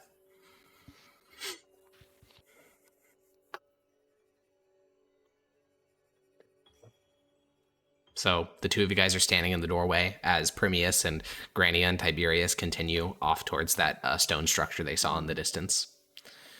Actually, he said that I'll call back Tiberius. Okay, at this point, you're starting to cannibalize. So I think we as a party just make our way over to this room. Yeah, all of us stand in the doorway looking at this little Trotsky. I'm just asking if Tiberius or maybe even Grania have any idea who this might be a dedication to. Is it like some Fey god that they might know about? Tangy and Dota, both roll me religion checks.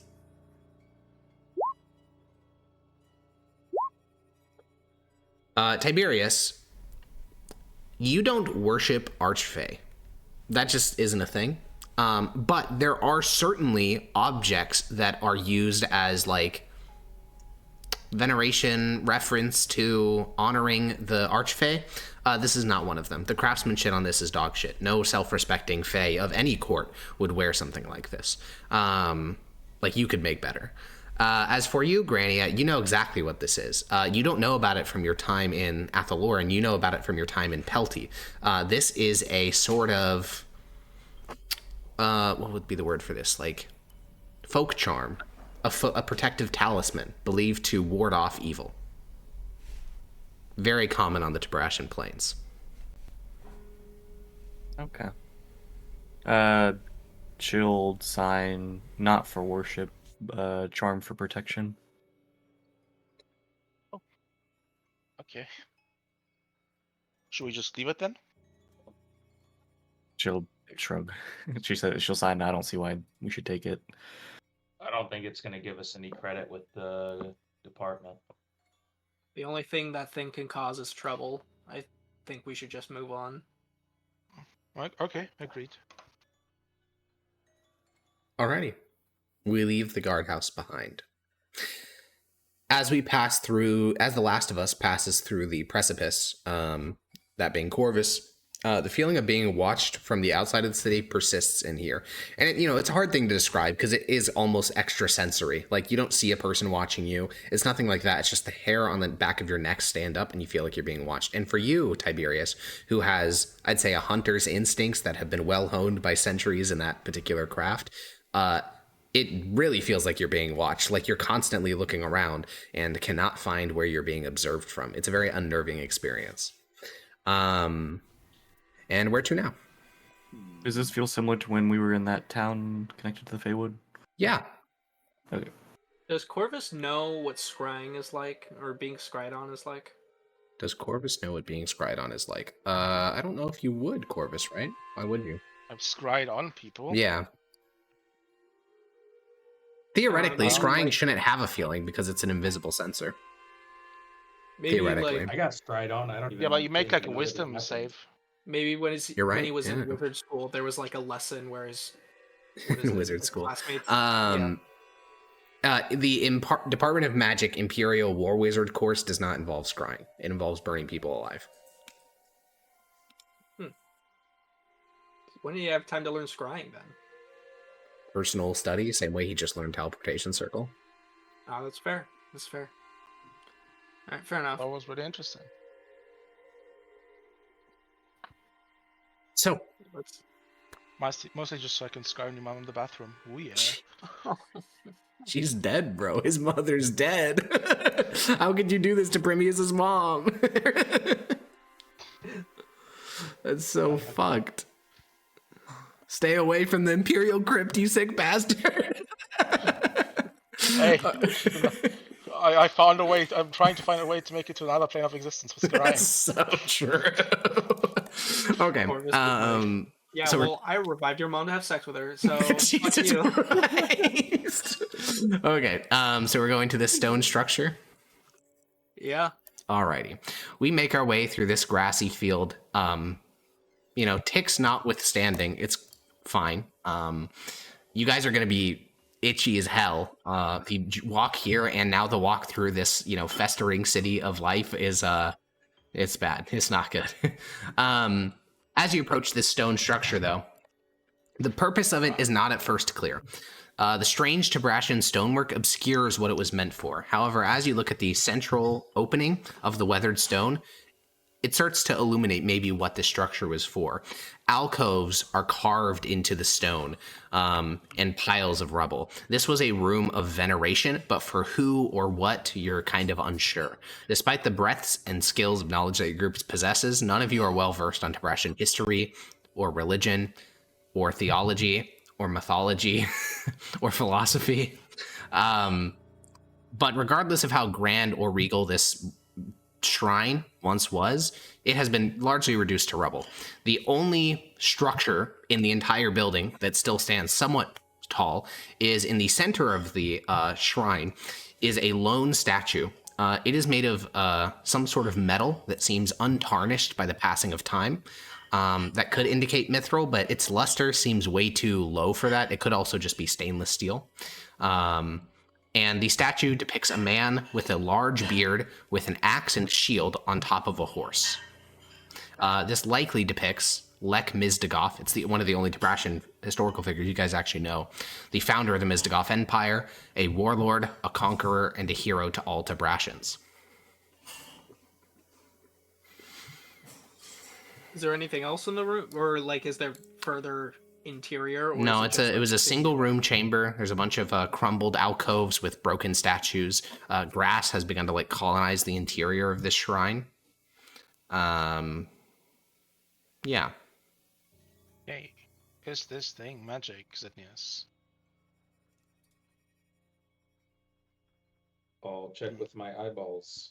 This entire shrine is consecrated ground, like a temple. Okay. But the stone, the but material itself is Nothing magic. specific on there. Yeah. Okay, Okay. right. I'm suspicious of these people, but traps or anything. So is there a stick or something I can find? Well, what you could do is, I have a quarter staff. do you have Mage Hand? No. I do. You could use that in a string and run it along to see if there's any tripwires, and because we know they're also using pressure plates with rocks, we could just look really close and see if any of the rocks are phasing through the ground, I guess, in a similar fashion to the way the rock before was.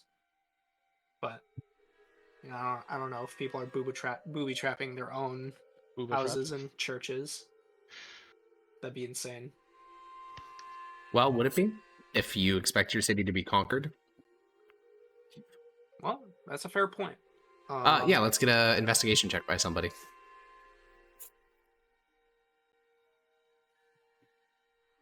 I'll do it.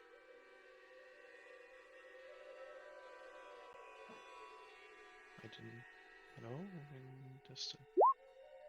Let's Yeah. Looking around the interior of this chamber, you do not find evidence of traps. You do, however, find evidence of violence. Oh, wow. I just was about to go on a really specific tangent. Basically, what you find is pit marks in the stone denoting the sign of weaponry striking against it. You find old dried bloodstains. You find arrowheads separated from arrow bodies. Basically, sign that within the entry hall and main chamber of this shrine, a very violent clash happened. Violent enough that some of the leftovers of the battle were sort of just left to lay there, such as the arrowheads. Right. No Any, bones or anything like that, though. Any secret buttons, compartments at or on the statue? On the statue of Lek. Yes. As you approach it and you get within about 15 feet, you do notice a change, and you pause because you don't know what you're feeling. It takes you a couple seconds to even recognize what just changed. You don't feel like you're being watched anymore.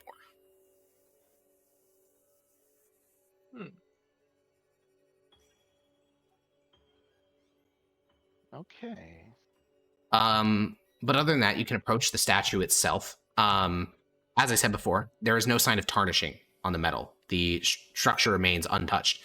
Additionally, you also notice that nails and other pieces of like structurally required metal is missing from the rest of this structure, but this statue remains, meaning that like looters came through here, took a bunch of shit, and left the statue here, which provides two options. Either A, they felt very culturally invested in defending the statue, which seems very unlikely because they fucked up the rest of this building. Or two, this statue has some method of self-defense. But in your limited probing of like looking around the base of the statue and looking at its top, you do not identify what that could be. Are there any dead remnants or like human anything? No, there's no remains bones in this? here. The only sign that people have ever died in here is the fact that the stone on the floor is miscolored in places, which, you know, is basically the long gone, like ancient blood, basically, that's kind of just discolored the stone where it fell. So, where the stones like meet, like, are there any cracks that can, or like blood piles that there's a sign of drainage to hint at like a lower corridor? No, there are cracks in some of this in the stone here, but plants are growing up through them. Good idea. It was a good idea.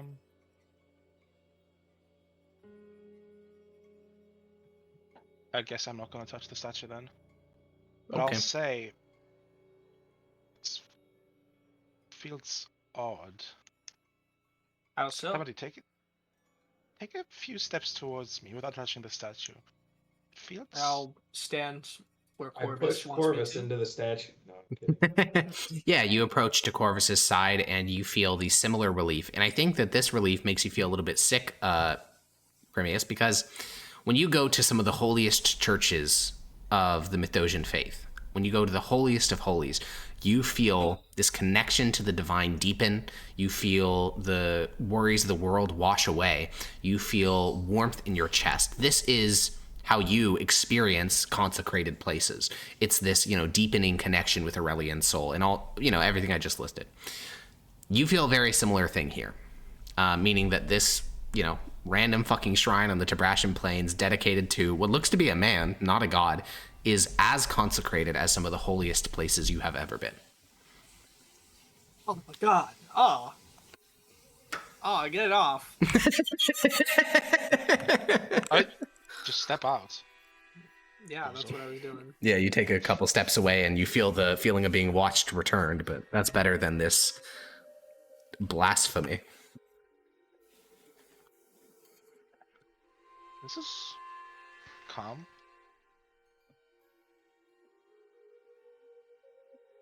I think we should continue. Yeah. There doesn't seem to be anything here. Definitely holy aura on this whole statue thing. Although, out of character, that might actually prove the little idol to be useful if someone wears it. Yeah, that was my first thought. I should go back and grab it, but nah. Nah, I didn't. Nah, I'd ignore Nah. the clear advantage. Fuck it, I'm doing it. I'm going back. How far is it? Like 500 feet?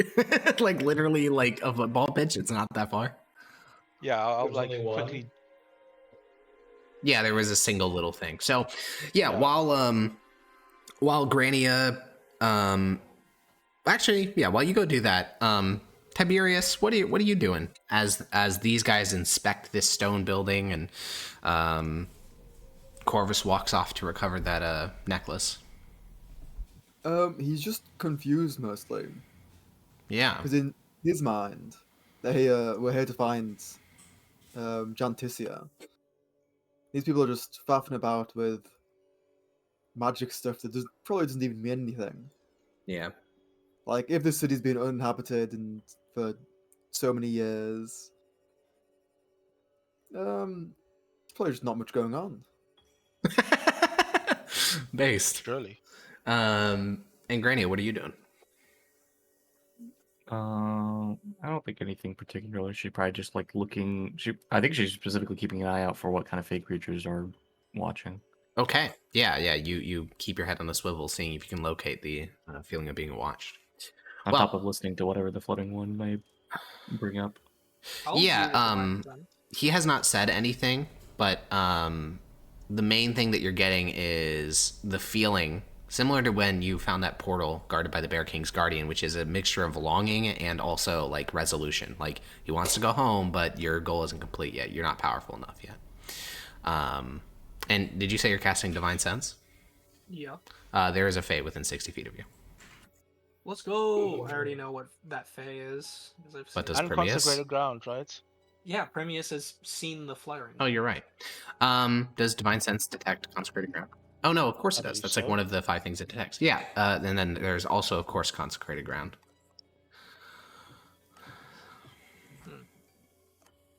Yeah, there's a lovely smell.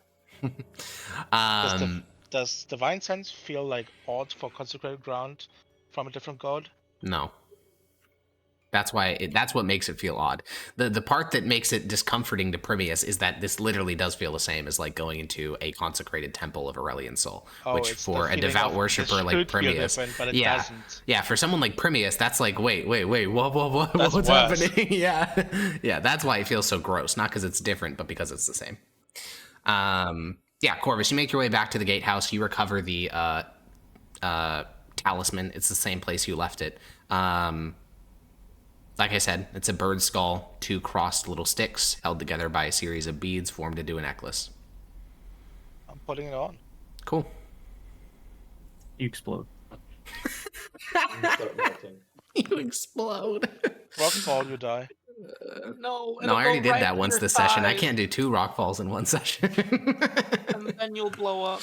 Yeah, you walk back to the... Do I feel like do I feel anything when I put it on? No. You still feel watched. Okay. You walk back to the party through the tall grassy field. Doing this during morning is probably a good thing because during daytime, the city's not that scary. It's just like big grassy fields filled with daffodils and dandelions and beautiful flowers. And, it's kind of nice. Like, it's not that scary. But doing this during nighttime, you'd see like the towering carcasses of ancient buildings and the towering walls around. It'd be kind of spooky, but during the day, there's nothing really scary about it. The cryptids, Yeah, the cryptids. So where do we want to head now? Can I perception to see if I can see this thing that might be watching us or might not be? Yeah, for sure. Yeah, your eyes immediately look towards the surrounding walls. You don't see anything there. Your eyes then pass to the woods, And lounging in the branches of a tree in this section of woods, you see a creature which is not attempting to conceal itself. However, because of its dark coloration, it kind of blended into the shadows, that being a displacer beast. Oh, Yippee! Oh! It's just laying down on the upper branches of a tree, about 30 feet above the ground, very casually, just looking at you all. Those are rare, right? On the material plane, they are non-existent. Oh. we saw wasn't one in sure the what to other dome, right? Mm-hmm. All right. Okay. You yeah. guys know what to All right, do. everybody. Hold on. Before we go any farther, no names. That's what I was gonna say. No Russian. Granny is gonna sign. Will you actually remember this time? I didn't fuck it. I fucked it up. Anyway, Granny. I'll smack Corvus after saying that. Immediately. I was joking! It was a bit. It was a bit. I was just gonna get her killed as a bit. Yeah! I was just Okay. pretending to be stupid. Alrighty. Jeez. Well, where to? Big square building. Big square building. Okay. We head through this narrow gatehouse and emerge to the other side. This is a basilica.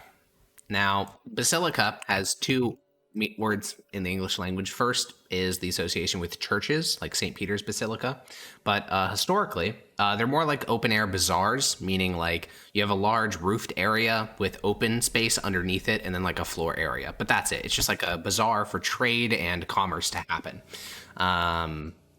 And so this large area was once a center of commerce, a covered space in which vendors could set up stalls and hawk their wares to denizens of the imperial capital. However, obviously those days are long since past, and during the violent sacking of the city, the basilica was one of the first targets. That much is obvious because several of the supporting pillars of the roof are collapsed, and in those areas, the roof has gone down with them. There's also signs of struggle, and in one of the support pillars of the basilica, there is still a ballista bolt made of solid steel buried into one of the pillars. So not only was this a place that was under attack, it was under attack by siege equipment of some sort. Nope. I'll check the door frame for. Well, I guess There is what's no the doors, entrance it's an look open like? space. Yeah, oh yeah. It's like an open square, basically, with a roof. Time to give Is it a this a walkthrough. consecrated building? No. Yeah, I mean, you walk through it. It's an open place that would have once been used for trade. There's little scraps of cloth and grass cracking up through the paving tiles and signs of violence which took place here in the Basilica fighting. And as you walk through, Permius, you can very vaguely hear the sounds of a marketplace. Like, you can hear the distant cries, you can hear the distant sounds of chatting, the phantom sounds of the dead. Hmm.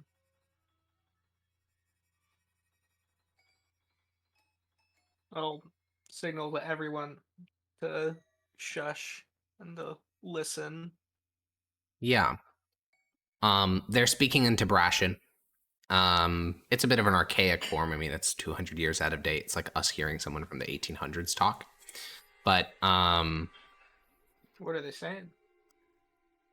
pears $3, wheat at a good price. You know, it's Yeah. merchant marketing talk. Just shit like that. Yeah, this seems to be what you are hearing seems to be representative of a normal day in the bazaar and not whatever led to the current state of it.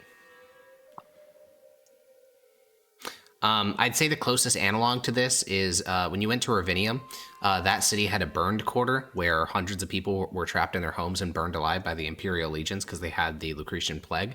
And that place is haunted like to today. It doesn't have like hostile spirits that kill people. It doesn't have like banshees or whatever, but it does have ghosts. And this place must have had a lot of dead people for it to still be vaguely haunted 150 years later.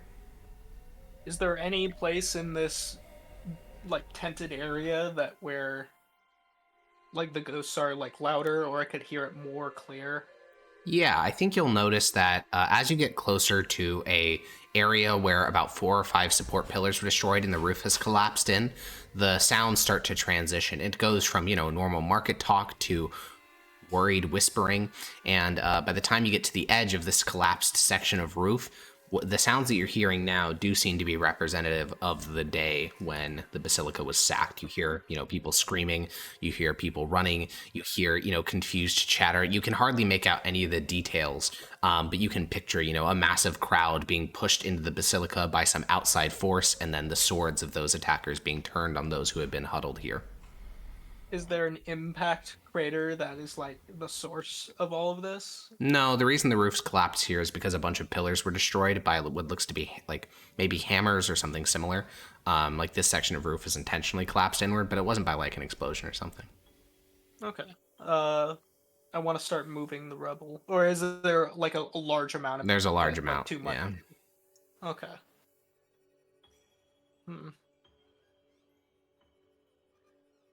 Do you think something's under here we should concern ourselves with, or? I don't know. I think for now, even if there was, we should probably focus on easier to get to areas. Fair. Well, what would we even be looking for under this rubble? It's not like the Green Ride is going to be under there. Yeah. Why not? Well, the more time we waste, the more people are terrorized by the Green Rider. Yeah. Yogi's not here, but I guess so the last person I looked to is Grania, which she's probably just gonna shrug. I mean, Yogi isn't Grania, so that works. What are you asking? If we should concern ourselves with the impact crater. Yeah, I don't think she'd know. Unless the floating one tells her something about it, but I don't think she'd say anything anyway, so she'll shrug. Alright. I guess it's time to move on to the L-shaped building. It is indeed L-shaped. Yeah, you exit the basilica, you head through the open grassy field. You do notice now that you guys spotted it earlier, the Displacer Beast is just sort of hopping from tree to tree and casually walking alongside you guys. Similar to the previous one, he seems more curious than anything else, or it, more accurately, seems more curious than anything else about what you guys are up to, not necessarily predatory. Probably wouldn't win that fight anyways. You guys are quite spooky. This large L-shaped building shows little sign of looting, especially when compared to the shrine or the basilica. The reasoning is unclear because this building clearly had a lot of effort put into it. The interior has been looted of metal, like you can see windows missing. You can see that once where there were nails, there's now like openings in the stone, making it a little bit structurally unstable. And there are a set of stone steps which lead up to the interior of this building. It's a 2-story building, and it is like enclosed, so you'd have to head inside to see what's going on. All right. Is there like a doorway to? There's a check doorway, this out? yeah. Okay. I just want to, before I step in, check the Sure. doorway for. Well, as you wires head or- up into the doorway, before you step inside, within the interior, within the entryway of the structure in the central foyer, you can see a room filled with rotting wood, vague plant matter, dirt tracked in by animals, and a cat with antlers. It stands on its hind legs in the doorway to another room connected to the foyer. Its eyes are yellow, its antlers are curved, and its coat is gray with streaks of blue. And this cat, perched on its hind legs, looks towards you. What's up, Tim? Musician. Have you seen something like that?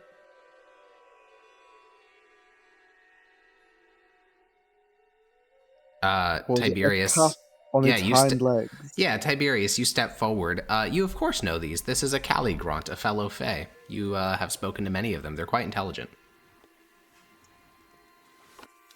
Oh, I will speak to it. What do you say? Hello. What are you doing in this ruined city? Well, it's good to see a man of true culture amongst these barbarian savages. When I heard their tongue they were babbling in, I was worried they wouldn't speak Sylvan. And the cat on its hind legs will start to walk to the entrance. Wait. I'd be very careful with these people. They are very quick with well, whilst they're not quick with words, they're very quick with their weapons. He does a gesture with his palm, with his paw at Permeus and says, "Are these not your servants?" No. These are... Which court do you belong to, if you are acquainting yourself with these boglanders without subordination? I go in and out of courts. Oh, Mostly, you're one of in my those time types. With the Bear King. The Bear King. That explains your dreadful attire. The Green Watcher would never catch you in such ragged garments.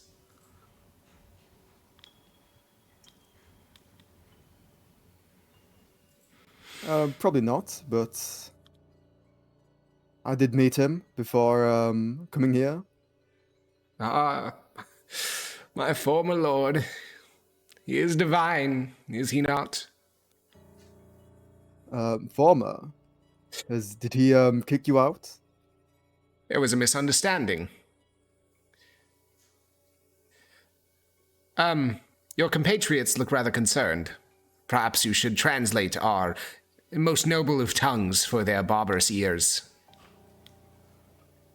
I can do that, yes. So, from your guys' perspective, you guys saw a cat walk over on its hind legs and then start to make this sort of hooting and whistling type language that is insane sounding to you. And then Tiberius responds, clearly in the same language, and the two of them talk for a solid almost minute, and then Tiberius, looks in your guys' direction, and then this cat makes another sort of hooting, whistling noise, and the Caligrant will say to you, Tiberius, "Oh, well, catch them up to speed. I need them to do a task for me." Well, these people aren't task doers. They have their own jobs to do. Oh, I'm sure we can get an amicable arrangement. Amicable maybe not, but arrangement? That can always be done.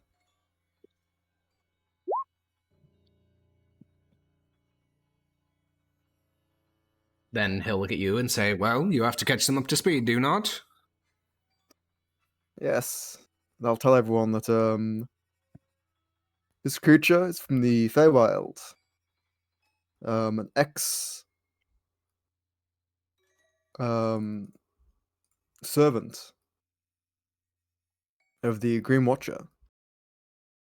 He wishes to make Is an that the agreement same with as us. The rider. No.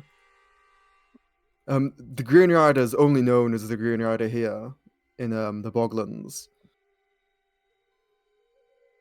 He's known as the Rageful Jester. So who's this Green Watcher? It's not the Bear King? Your voice.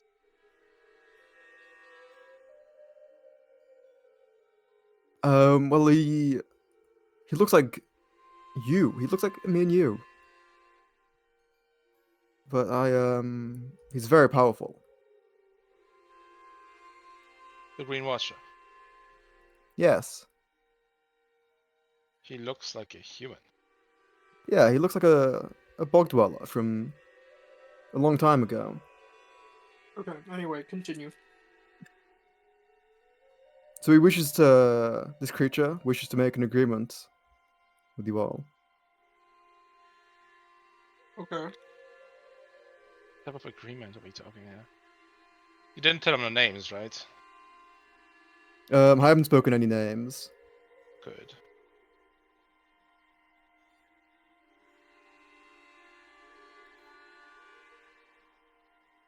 Well, the cat will look at you, and when silence begins to fill the chamber, he'll speak up and say, "So, they are amicable to such an agreement?" Depending on the agreement. Well, the terms of the arrangement will be a simple accord. You acquire for me that which I want, and I inform you of that which you need. Both those things can vary wildly. Most certainly. But you know the rules of spoken promises as well as I. I would not violate the arrangement. I would tell you that which you need. How does he know what we need? Well, but that which you want could be the fire from the sun itself. It certainly could.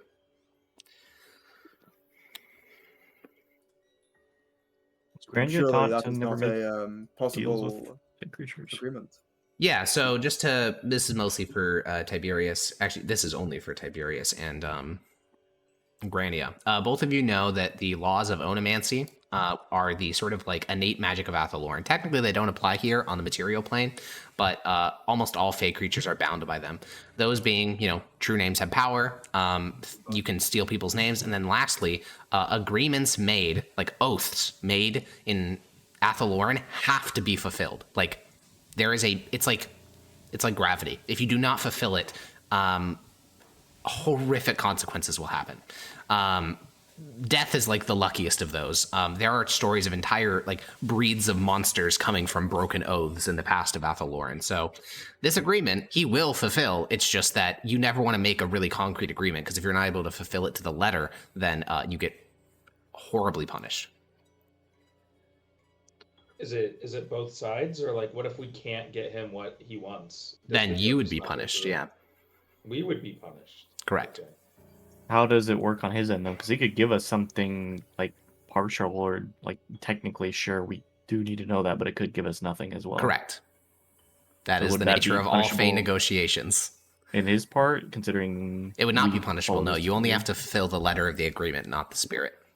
Ah, okay. I think Granny will shake her head no and sign. I don't think we should make an agreement with this thing. I think the cat will look surprised at Grana's reaction, and he'll speak directly to her and say, "She did something with her hands. Does that mean she can understand us?" Actually, here's a question. My language is bit. Do I understand sign language?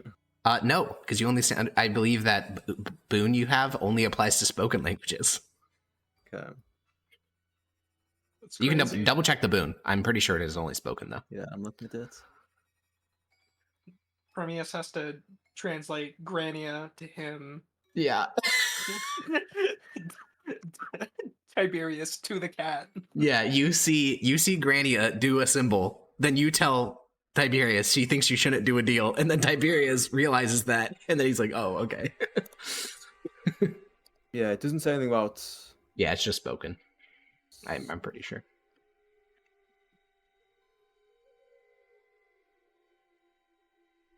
So, Hears and speaks. Yeah. I don't think we should make any agreements with the creature like this. well, the Yes. cat will sort of look from each of the different figures and say, "So, you find the agreement amicable?" Let's just say they don't think the agreement is beneficial for their party.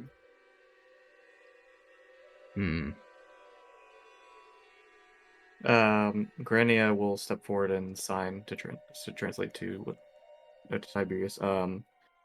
If he would be willing to renegotiate the deal into something more concrete for what we need.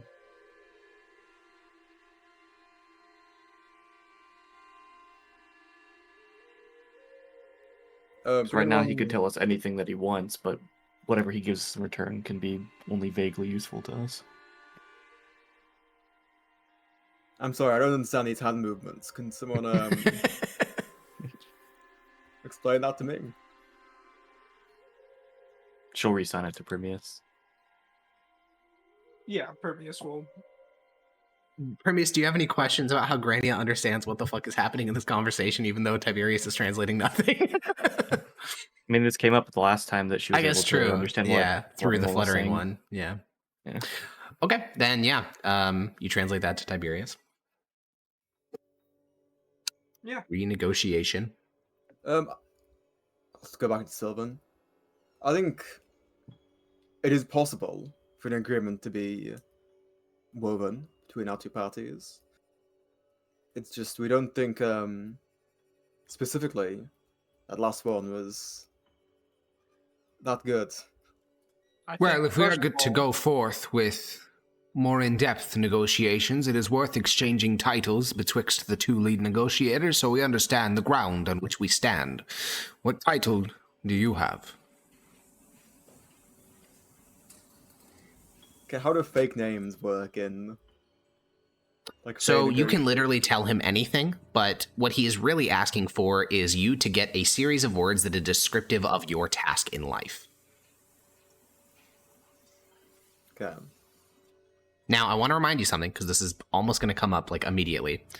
You cannot discuss the details of the Green Rider with other Fey creatures due to the curse that you are afflicted with. There are many things I've been called in these lands. I'd be called a skald, and others I'd be called a bard. And yourself?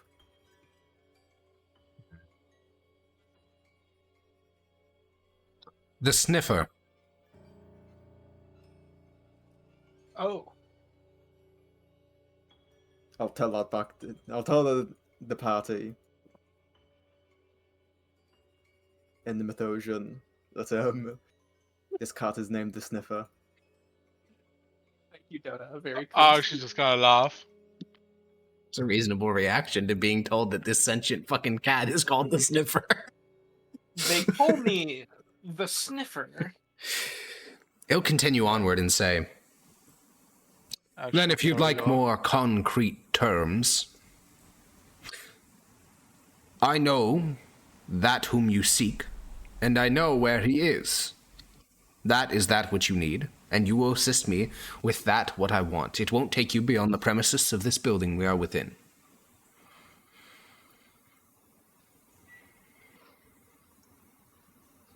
Would you believe that You just need something in the building? this task is clearly possible for Is Tiberius still these translating? party people? he has not translated Yeah, anything yet. I'll, Well, you gotta say what you're translating.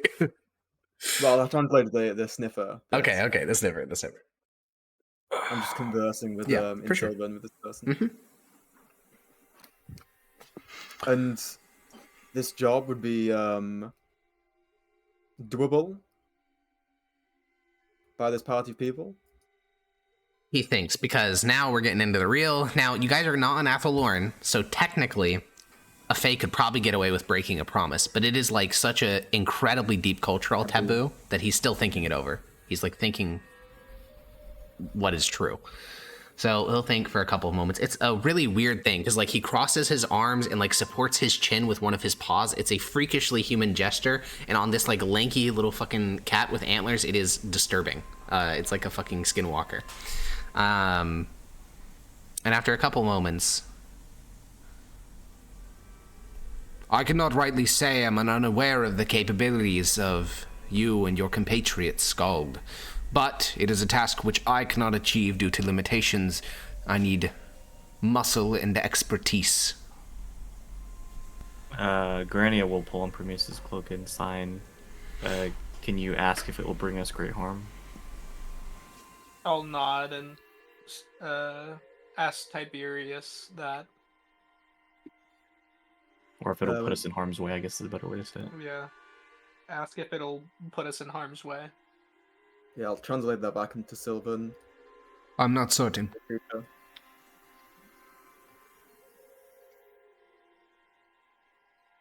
Well, this is in Mythosian. Well, this creature's task it would want us to do. He said it's limited to the confines of this building and requires muscles and expertise. but he isn't certain if it would harm any of us. Why can't he just say the thing he's looking for?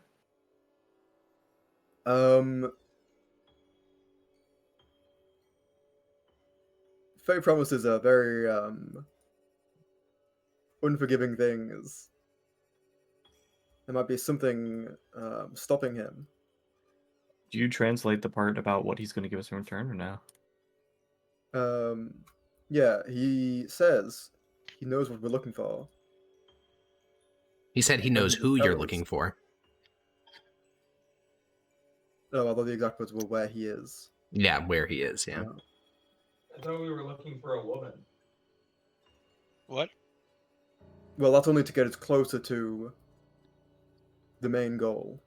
Can you ask him to say the name of the man we're looking for? Granny will pull on his cloak and shake her head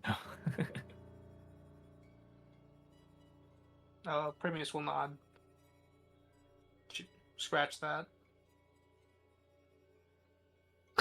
Keep in mind, you guys are not dealing with a black dog here. Black dogs are known for taking advantage of the innate magic of the Fae to steal people's faces and identities and memories.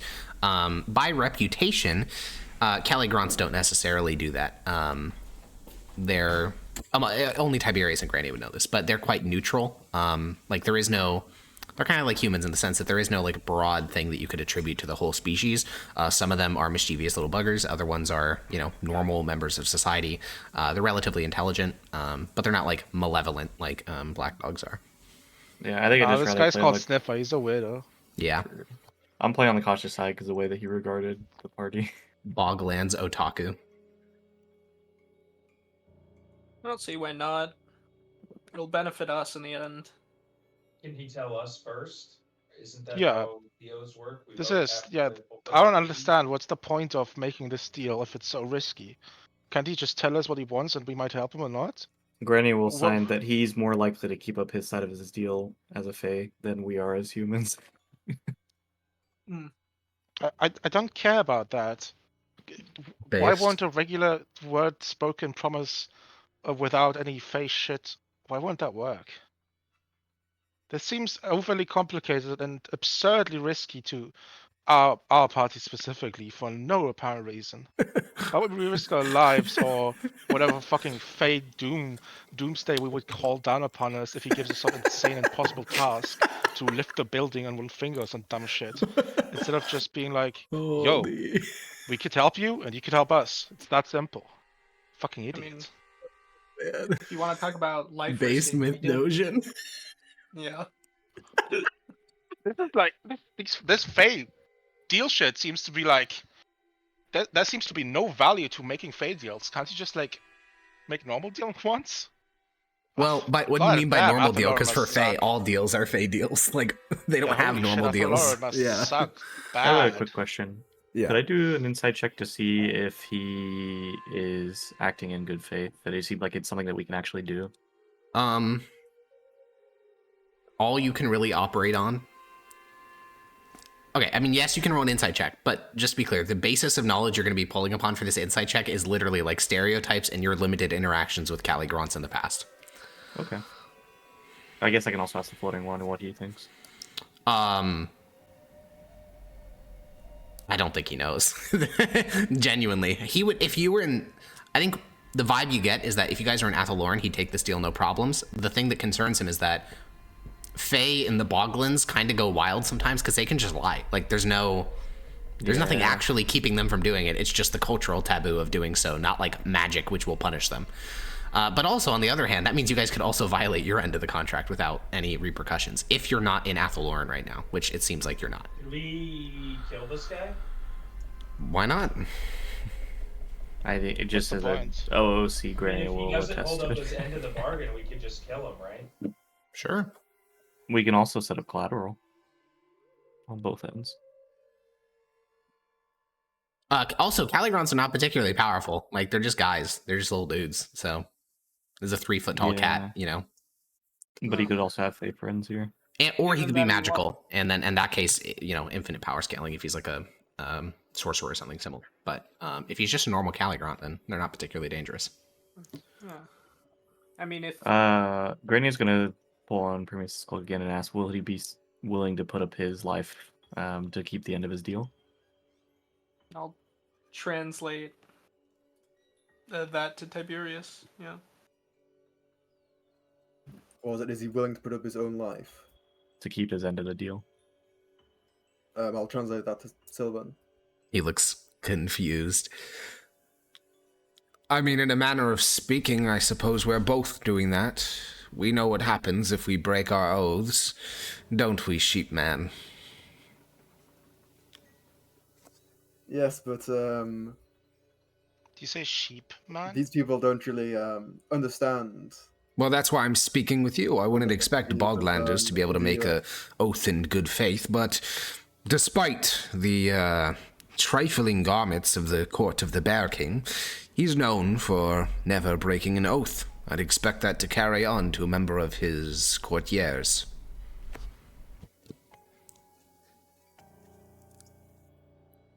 What about me personally? Would I be able to fulfill this task?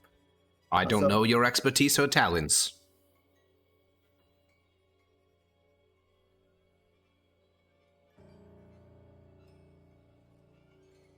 Primarily, what I require is opposable thumbs. Well, I do Right, he seem wants to us have to- opposable thumbs. Are those He wants real? us to fucking open the cat treats. I'm able to use them as I wish. It's gonna be like catch a rat or something like that. Fascinating. No, cats can do that easily. Well then, I will repeat the oath which I offer. I will provide you with the location of that whom you seek, and you will assist me in acquiring that which I want from within this premises. And And we'll I'll- opposable thumbs. That's I'll hard. basically translate that whole bit into Yeah. version. And thank God your translation is automatic, because individual wording is very important. And if you were if you actually knew these two languages, it would be really complicated. But your boon deals with all the complications of making sure every one of those words is translated the same. Because, if the creature tries to pull some fucked shit, it's good to know exactly what they said. Previously in this conversation, he said, "He whom you seek," correct? Correct. Okay. Grania will let out a big sigh and say, "I think it's worth taking the deal." I as well. I'm sure that we can make the deal only between me and this fake creature. My drawback is the Green Rider can move quickly, pretty sure. So He can tell teleport, us the yeah. location, and then it doesn't. Does that actually help us?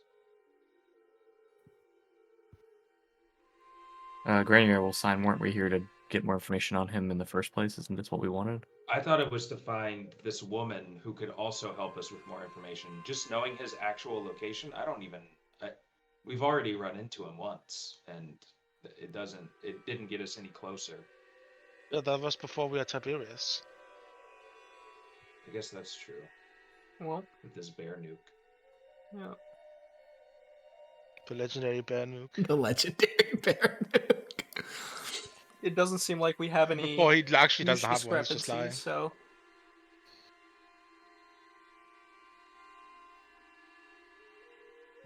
I'll nod to Tiberius. It's not like this deal's worth anything outside of Alpha Lauren, right? Grania will kick you Well, in the maybe shin. not to you guys, but to Tiberius and the Sniffer, it certainly does. Yeah, Tiberius, if you make this deal, if you violated it, I don't know if you would ever be able to show your face to the Bear King again. Yeah, that is not a preferable outcome. Yeah, the level of cultural taboo around this is the highest order. Yeah, Grania will Yeah, but strongly how sign would the they find Corvus out? must keep promise. When I look at her... Yeah, but... Clearly this guy doesn't want to promise out of us. He just wants us to blindly do something for him that might get us killed. Well, I it's just well... only to the confines of this building. Yeah. He said. And who knows if under those floorboards there's a fucking glyph of warding calls down on meteors when we die. Based. That's some schizo behavior. There's already been traps That here. is very and true. there's This is with the a only face. building that isn't like damaged. Yeah, it's the least looted of the buildings you've come across.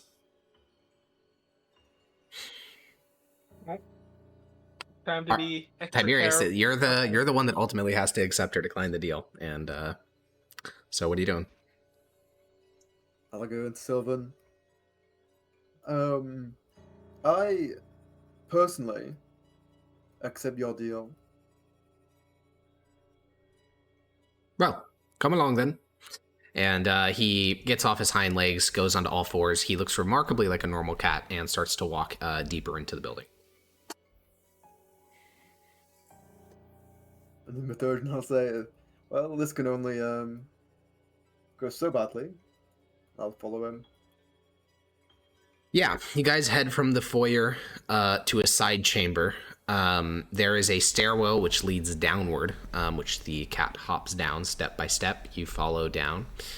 Here, these stony halls were clearly once used for the storage of scrolls, codices, and books, but is now filled with the stench of mildew and rotted knowledge. The sniffer will guide you to a wall that to you looks entirely normal. This is just a section of stone, and he will scratch at it, again, a remarkably cat-like behavior, and then the sniffer will get back on his hind legs and say, "There is magic on the other side of this wall. I wish for you to acquire it for me." And I'll translate that to the party, saying that's what the sniffer wants. What's this wall made out of? Solid stone, as far as you can tell.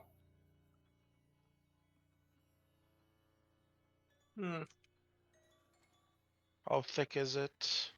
How would you know that? X-ray Walking vision, up and- obviously. Oh, I forgot about that one. I'm a dwarf, so I know all of it. I identify as a dwarf. I talk to the stone. Tells me how thick it is. It's thick for you. Are there So any what- cracks in the wall? No, there is mortar and pestle, but not like actual cracks. Are there any like tools nearby? Tools? No. Alright. There's just a bunch of alcoves filled with rotting books and scrolls and codices. Let's do the obvious. Detect magic. Yeah. The wall here is magical. The entire wall. It's weird though. Make me an Arcana check. Okay. Am Can I I the one get- doing it, or did you spend the 10 minutes? I'm probably spending 10 minutes, honestly. Because Do it. I have a Arcana proficiency, so I think you get advantage. Yeah. that's what I was thinking. Like maybe we could do it together, so we get. Yeah. Okay. 26. Yeah, so when you first cast Detect Magic, you notice that the wall is very subtly magical. So much so, like, that you probably wouldn't notice if you weren't investigating this section of wall. It is like sub-level 1, like, you know, less than cantrip. Primarily because, and it's weird magic too, you can't actually, you know what school it is, that much is easy. It's abjuration, but what it is you cannot discover until you realize what it is. So, there is a school of magic. It's like a subset of wizardry called artificery, which is where you mix physical mechanisms with magic. Oh, Artificer mentioned. Mine is dead Okay. though. Okay. And this wall is a work of artificery, meaning that there is a spell cast over this wall that, when activated, will activate a physical mechanism. Yeah. That is what is going on this wall. Now, how to activate... So, how to activate that spell, which would likely open the wall, I don't think you know. And, yeah. But basically, that's it. 26. On a 26, you do not immediately know the way on how to open the wall, no. But, I mean... Matka. Doesn't even know the. Doesn't even skip the puzzle because of a high roll. Feels No, but if you had to guess, It's probably some sort of like really simple like glyph of warding or arcane lock or some very normal abjuration spell paired with a physical mechanism, meaning that there's probably a command word to open it. Okay. Let's spin Ask around and the look for creature clues. if it knows the word. Ask Yeah, the I what? guess it's... Is the party told of the wall magic? Yeah, there's a special command word we need to speak. I don't even Yep. think it knows Debrashin. Yeah, but maybe it knows something about this building. It's clearly been in here. Well, since before we came into the city. Yeah, who knows how long it's been here? Ask it. And ask it what it knows about this wall. And Sylvan, I'll say. The cat is this licking wall its seems to scrotum. be openable by maybe some glyph of warding or a command word. A what? No, some word, a spoken word, might be able to open this door. All right, if you insist. Have you seen anything about Well, what have you seen in this building? I don't know, long rotting have you been here? scrolls, tasty snacks with 4 legs and tails.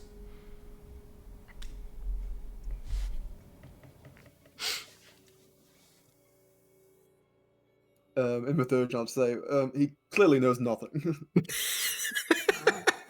Are there any Right. like sectioned off rooms that are separate from? Yeah, there's tons, but like I said, they're filled with rotting books and scrolls that have been like almost reduced to dust. It's been 150 years exposed to the elements. There's like nothing that's going to be remotely legible in this building. That's Yeah, fair. the barista Is there crowd is any going way... to- He's going to say, open In what language? in Tabrashian. Okay, the wall clicks, and you hear the sound of the artificery mechanism activating. Oh my god!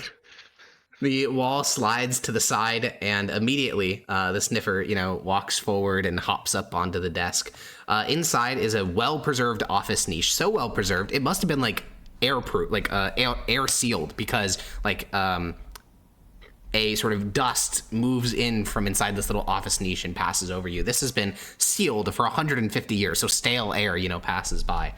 I'm immediately like putting like some cloth over my face in case there's a fucking ancient virus in here. Based. Inside this little office niche, it's very small. This literally looks like a closet that someone like locked themselves in to get work done. There's a little bookshelf with 3 books on it and a desk with a couple of objects on top of it. Not like a desk with drawers or anything, but like a flat, wooden desk with like a couple of objects on it, and that's it. The thing it's looking for in. Yeah, the the drawer? cat will. There's no drawer. It's just a little bookshelf and a desk, flat desk. The cat will hop up onto the desk and it will sort of curl around a wand.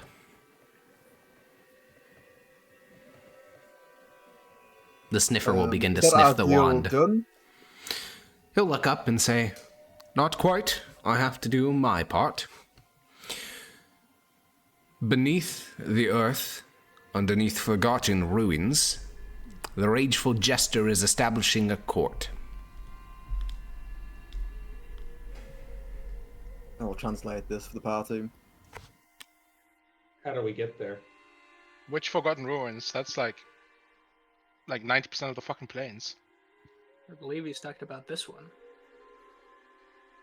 The Yeah, but which one of the sniffer will use its hands, its paws, to pick up the wand, and then it will disappear in a puff of mist. Is that the only thing magic in here? Magic? No. There's so inside of here, there's the 3 books on the bookshelf. There's a like stack of pages that is a manuscript. All of these are readable, by the way, because they've been sealed inside this room. There's a large stack of papers, like a huge manuscript. There's 10 pots of ink, and the only other magical thing here is 2 pots of arcane ink.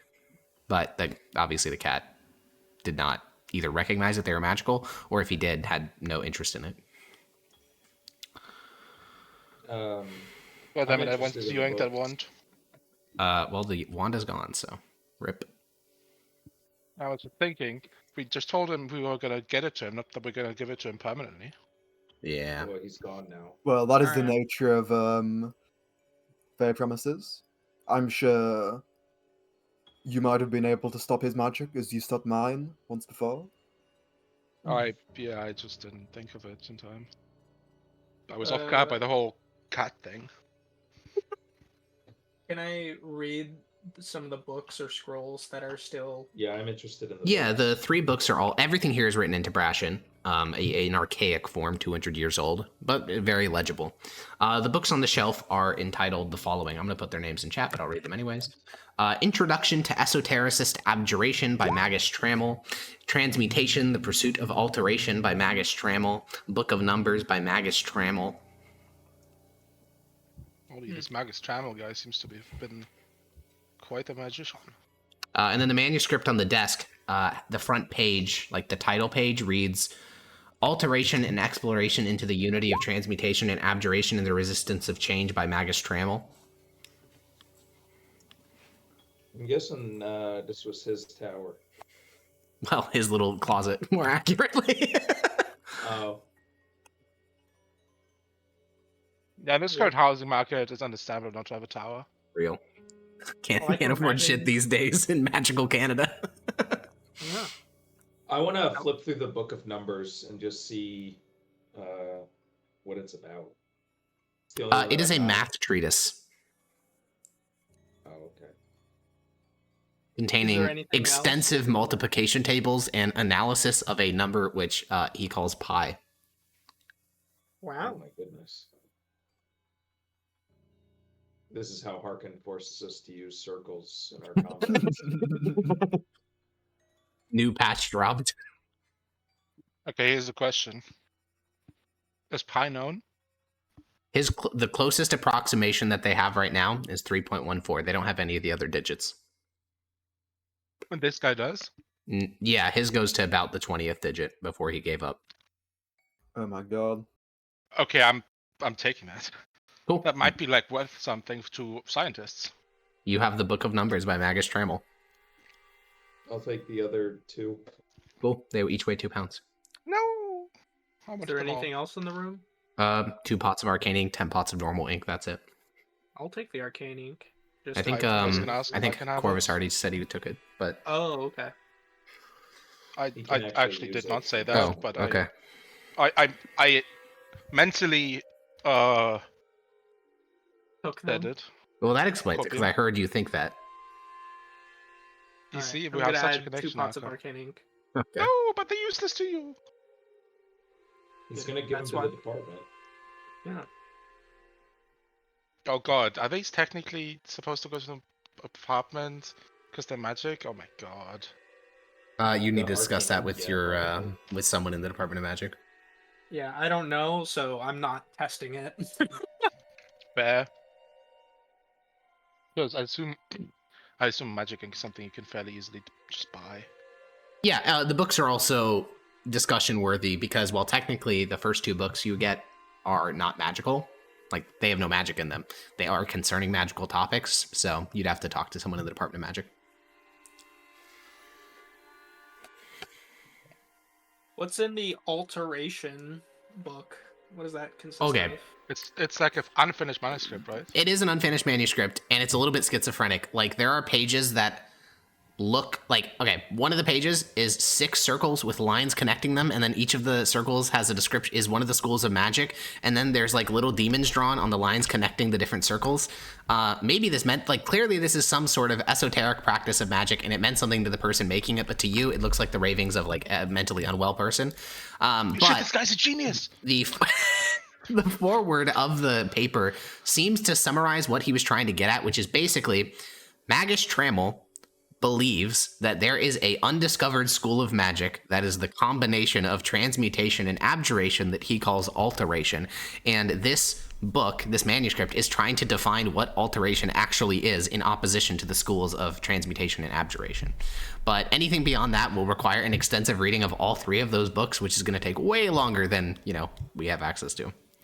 And we don't have this isn't like a known. This is also like cutting edge research, even though it's. I wouldn't say cutting edge because it could just be not true, but it's certainly, you've never heard of it. We'll put it that way.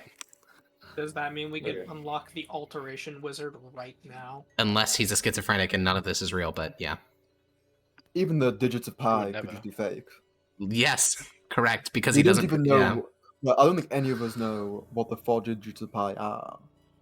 it's true. Do we even I know mean, if that's Fae correct? definitely don't, and Yeah. Mythosians have slightly more knowledge. They know enough to get to 3.14 part because that's required for mega architecture. But beyond that, yeah. Basically, this is outside your guys' wheelhouse. None of you guys are experimental arcanists and mathematicians, so All right. this Magus Trammel guy was a fucking nerd. Well, let's. I look towards Permeus and say this might be of use to the department. Yeah, I'll shrug my shoulders and. So certainly, though esoteric at best, it's certainly interesting. So, Yogi grabbed the 2 books. Does anyone want to carry the manuscript? I think I'll just grab that too because it's Okay. like a big set, right? Yeah, that weighs 6 pounds of loose Is leaf it paper. also 2? Oh, 6. The manuscript is 6. It's like literally 4 times longer than all the other books combined because all those are pretty short. Okay. I'm Like still Book of fine. Numbers is only 13 pages. It's pretty short. 13 pages. And for each 20 page is numbers? one. The other Yeah, pages right. include the proof for how he got there, which is a bunch of squares. What do you mean squares? I mean, squares. That's how the Babylonians calculated almost all geometry thing, including how they calculated pi. Okay, you math nerd. I didn't know that. I'm not. I know math history. I don't actually know math. It's a very different thing, okay?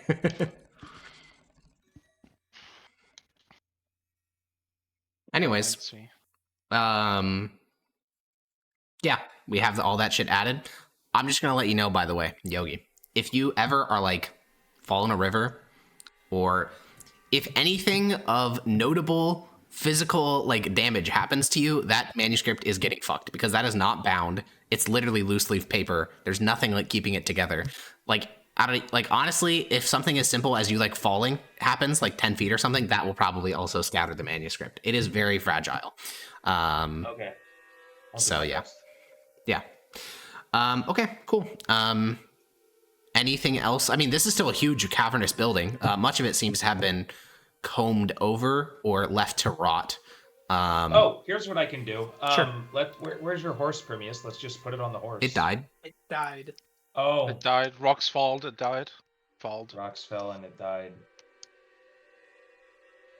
Gatehouse. Yep. And you said AKA it's Gay just House. the manuscript that's not bound. The 2 books that I have. Yeah, they're are. bound. Okay. How big are the pages of the manuscript? Page for page. 8 by 11 inches. Real numbers, please. You can translate that through Google. I believe in you. Oh my god. Does he have a? Do you have like some sort of pocket Pages, plane? paper? The what? A4? Sure. The A2? I don't know, man. No. Fucking hell. You have a pocket dimension? Oh, that's like gigantic paper. It's pretty Are big, you yeah. asking He's asking me, Corvus, but or- Corvus is thinking. I'm sorry, what were you saying? Do you have like some sort of pocket dimension to put this in? I wish. Well, I mean, you do have. Never mind. I have no scroll case on me. I keep all of my like book stuff in like my parchment itself. I keep I mean, on like a you loose just- stack with my other book. But if Can you these just pages are summon this my gigantic, portrait? they're so big. Yeah. Otherwise, I would say we could put them inside a book, Nah, it won't work. one by one, Because, put them in like, between pages of other books. yeah, the reason you even know this is a manuscript, one, it's loose leaf, which is a big indicator, but secondly, books prior to the incredibly recent invention of the printing press were made by hand by scribes, and so that meant that initial drafts were typically done in these like huge, like basically they're these big pages so that people can go back and like undo their work and stuff, but the final works, which were done by professional scribes, were these very like tight, compact novels kept as short as humanly possible. Like, no scribe is going to write a expensive. 500-page book. They're going to try to write short things, which is why every book by Magus Trammell is sub, 50 pages. So that manuscript would eventually have been weaned down to something that scribes could, produce. Because they're not going to copy a 500-page book. You want me to just summon my horse again? Second level spell slot for a manuscript that may be schizophrenic ramblings. That's based as hell. But it might also Be a school of magic, yeah. like, even if it is schizo, the Department of Magic has to figure out it's schizo first, and they will value looking through it probably. They'd be like, "Whoa, Magus Trammell, that guy was good." Yeah. Give us He's a so bunch of good that you guys have never heard of happy him. points. Okay, but we've only heard of Vandai, and that's because he's a player character. That's not because he's a 'cause player he's like character. the It's because he's Chad. introduced new spells to Valeros and he's like level 18. Well, we've heard a few other people. Yeah, you've heard of Archmagus Picentia Rick- Tissia. and Genticia. There's These that are all everything alive that's in. ones, though. Correct, yeah. There are a couple Have we heard of historical any dead ones, but ones? yeah, I mean, the Department of Magic has several famous arcanists in almost every major war that's ever been fought by the Empire. There's been a couple of battle mages who've received personal recognition by the Emperor. But this Magus Trammell would have been the Magus of the Mizdegov Empire, like the main. No, Well, he's a magus, not an archmagus. He'd be just a guy. Oh. Yeah, like this could, for all we know, this could have been like some random dude that were just like, okay, here, stay in this hidden closet and fuck off. We don't want your ramblings. It's possible. But maybe Well, he's a mad There's no genius. spell book in here. And nobody ever Outrageous. found this because nobody was looking for it, so it can't have been that important. No one could figure out the code phrase. If only you The could have code known that what that open? wand was. If only. Yeah. Probably just a wand of fucking magic missile or something. It was the More Wand of secrets. Alteration. Oh my god. Oh my god. Yes. Wand of learn a new school of magic. So we're just gonna keep the manuscript on Zednius and hope for the best? How delicate are the pages themselves? He Not- said if I they're not fall delicate. down, it's cooked. It's the reason it's cooked is because the pages of the manuscript are gonna start like slipping and sliding and going everywhere. The pages themselves are not fragile, it's just that like there's no page numbers. So How wide is the bedroll? quite. Could we wrap these in a bedroll? Like roll them up, put Does our anyone roll have under a the bedroll that they're willing to sacrifice for this? Yes. Yeah, Okay. Zednius, then it's temporary. you can give yourself, I don't know, mark it on your sheet. Do you like for the manuscript, do you like parentheses bedrolled? Okay. He do be bedrolling. Okay. Where to now? Long style building. Do any of you have like a staff, a long stick, something? We should start. Oh my god. We should start locking on floors. To see if there or hear if there's stuff below. In the room that for you're like a currently in? hollow tunnel or something.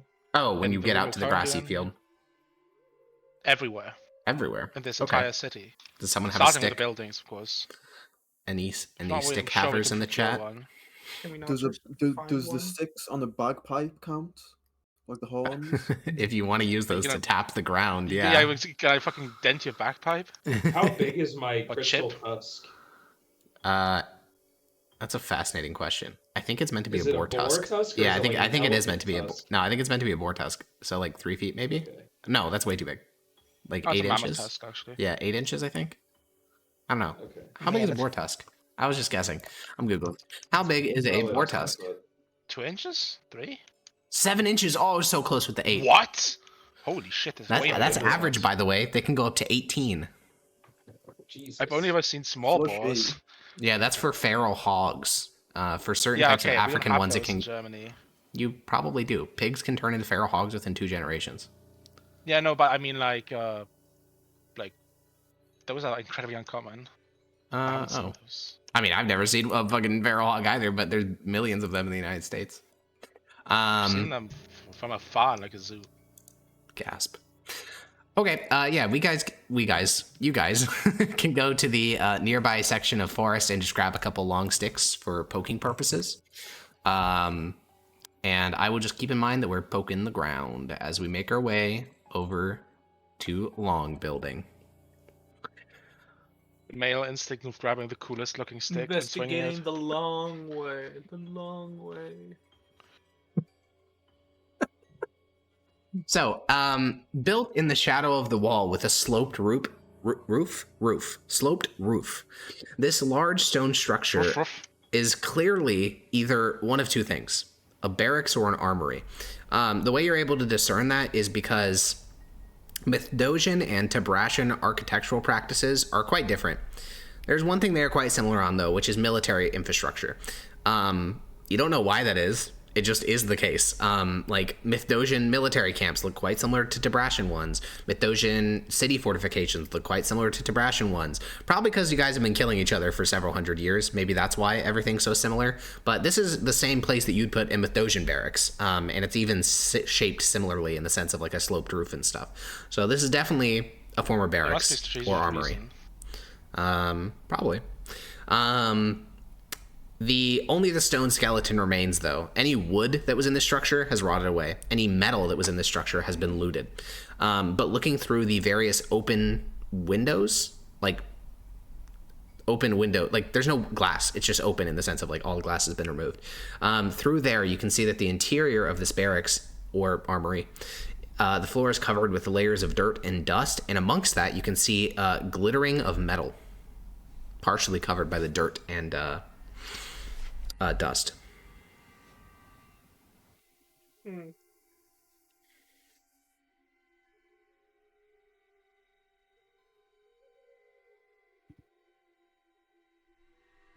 Well, I'll check for traps. Investigation. I'll help him and, check for hidden, like, hatches, I guess. I'll detect magic eyes. Okay. Order of operations. Primius, you go to the door and you crouch down to look for a trap. Then you make a dexterity saving throw. Oh dear. Okay. You feel Found the trap, I guess. You feel a gust of wind begin to knock you off your feet, but you manage to keep yourself from falling over, and then you hear a sort of ethereal laughter echo across the surrounding area. As for you, Yogi, you cast Detect Magic, like, as that's happening, and for a brief moment, you see the magical silhouette of an incredibly powerful creature, but almost a moment after the laughter starts, the creature disappears. I'll keep that to myself. I wouldn't like to concern anyone, but we didn't really question why the beast we met both knew what we were looking for and was able to give us the answer of where what we're looking for is. Bay magic? Question mark? That's normally what we say and move on. Do you think he works for him?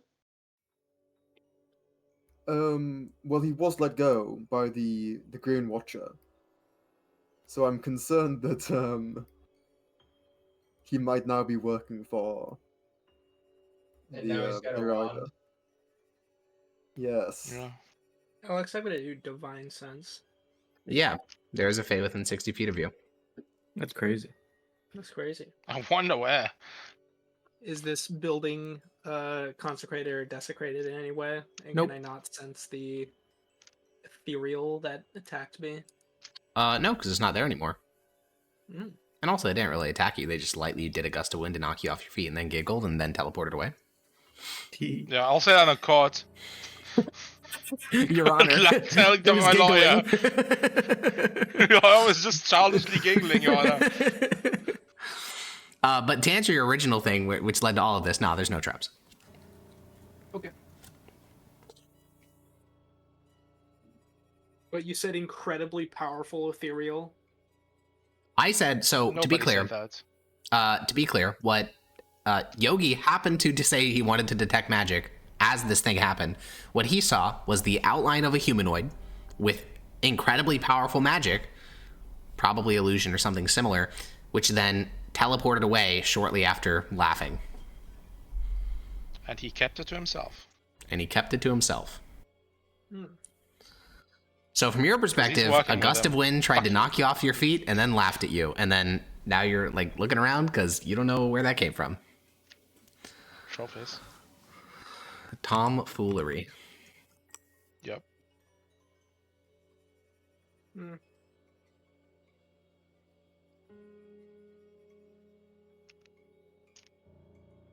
I think I should just keep my, since it's at will, I should just leave it on for the time being. Yeah, I mean, there's no flashbangs here, so might as well.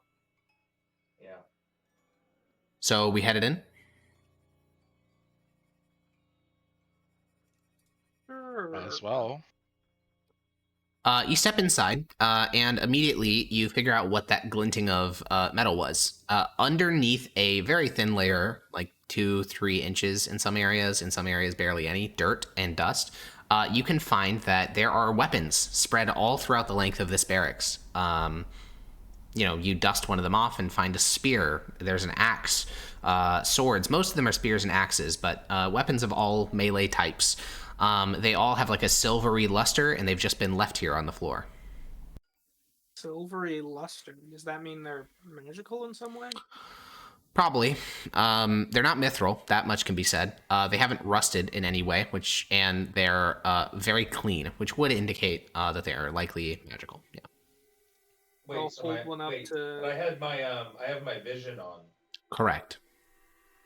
so, but it's not pinging my eyes. No. It seems like it would be magical, but I can't detect it. Yeah. I mean, it's kind of like same thing with mithril, right? That is true. Mithril does not ping as being magical.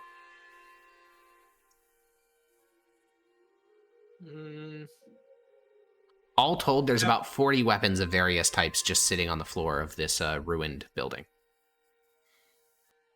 Comparing like a... Is there like a rapier or a sword of some kind, or is it all just... There's a rapier. There's one. Okay. Can I swing one around and compare it to the mithril one? You are not capable of discerning stat bonuses by holding a weapon. No, well... I was thinking more like a mithril weapon is like half the weight. Oh, right? no, it's not half the weight. It's normal weighted rapier. Normal weighted? Okay. Yeah. I can identify if you want me to. Will it cost a spell slot? Nope, just 10 minutes. Yeah, sure. Identify one. Alright, I will be doing just that. You sit down in the dirt where you belong. No, not true. You sit down in the dirt and you identify the rapier. Anyone want to do anything in those intervening 10 minutes? Musician, are you capable of using any of these? I can use simple weapons easily enough. Maybe a spear wouldn't go amiss. Lots of those. Yes, perhaps you should grab some. I'll grab a spear. Okay, yeah, they're made out of fully metal, which is very unique. Though the shaft is the shaft is clearly hollow, or it'd be heavy as fuck. I would not add that to your sheet quite yet, but you have it in your hands for now. It's an illusion. It's not an illusion. He's holding it. Okay, and? That Very powerful illusion. Oh, okay. But yeah, it sounds like we don't have anything else. So identify will conclude. You will find that these are all normal weapons for purposes of like attack and damage. So they don't have +1 or anything like that. They are magical, however. They are cursed. Any damage inflicted with these weapons is dealt on the wielder. Huge. Wait, how many are there? About 40. Fuck, we should take all of these. It's so useful. Remius, do we think that the Department of Magic would want these? I don't think so, actually. I would like you to make a history check, Prometheus. Oh. Oh. Oh. Whoa. History. Herstory. I think that deductively, Prometheus would, mostly because of his military background, would put something together. This is likely an act of ancient 200 years, 150 years, sabotage. Because, let's say a city comes under attack unexpectedly. You would expect the soldiers of that garrison to immediately rush to the armory, equip themselves, and then go to fight to the battlefield. The fact that all the weapons are piled here either means A, for some reason the defenders figured out that these were cursed and chose not to use them. That seems unlikely. What's more likely is that the attackers of the city viewed that these weapons had completed their purpose and then, discarded them since they are functionally worthless on the battlefield. But if you could smuggle these into, for example, a Tibrashan armory, now that'd be really hard, but if you did that, then, the Tibrashan garrison would go onto the walls to defend their settlement, they'd go to stab a Mithdosian in the face, and then they'd start bleeding from their cheek because they'd be inflicting those wounds against themselves. So if you could somehow, poison an enemy armory with all these cursed weapons in one go, that could be very beneficial as a, subterfuge weapon. But that is its only purpose. Like, obviously, you'd never actually use these on the front lines of anything. How much can I pile on my horse? If you summon your horse, you would be able to store all of them. Holy. Do it. I think war horses have a carry capacity of like 600 pounds or something. Yeah. Yeah, I think it's a good idea. Yeah, I think we should give these to the Department of Magic or War, whoever needs them. The Department of Magic, and then sell it to the Department of War. Yeah. Yeah. So yeah, I'll summon my horse. I'll go outside and start doing that process. Sure. Add to your sheet somewhere that you are adding the cursed armory to your horse. The whole collection of weapons weighs about 120 pounds. So if for some reason your horse dies again, it's 120 pounds worth of weapons.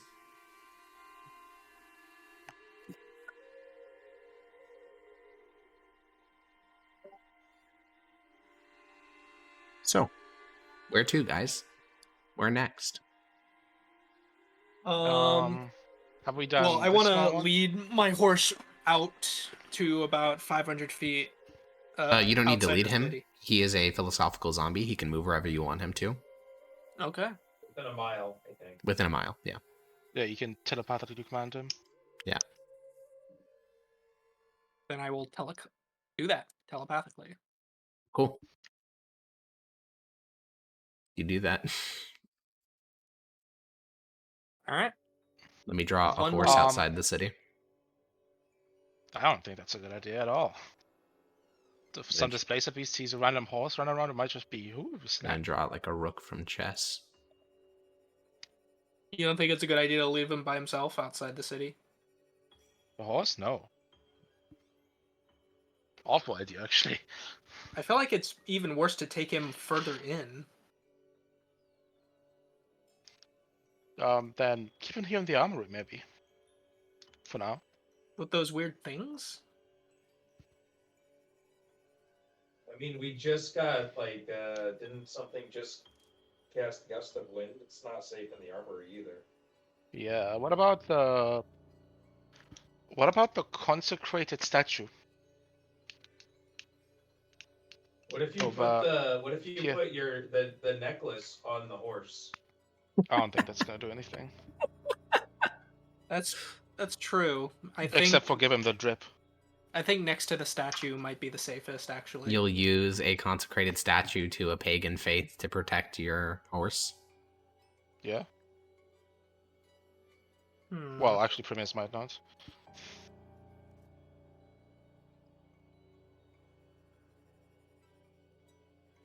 Now, to be fair, you actually have no idea what that temple's dedicated to. It could be actually, that it's somehow a temple to Aurelian Soul. Very unlikely, but it could be. And then this is the only statue that survived. There's a very big survivorship bias. But what it looks like is that it's a shrine dedicated to Lech Mizdagov the Emperor, which would imply a level of, imperial worship of their ruler, which would be, very ironic because, that's what you do for your emperor. So it'd be deeply problematic. What about that? Doesn't the Aurelian Soul religion believe that like everybody, like every other god that's been worshipped is basically just a facet of Aurelian Soul? Those are what the esotericists and some very, I'd say, open-minded people believe. Most just believe that they're not real, or they're demons. Yeah. And Permius is orthodox, meaning Yeah. Yeah, but this is clearly real. Oh, okay. Well, then it's a demon. A demon consecration? Listen, that's for Permius to square that particular theological knot. Copium, Permius. maybe Demons just can have have him paladins, sit right? in the courtyard there. Okay, sure. Sounds good.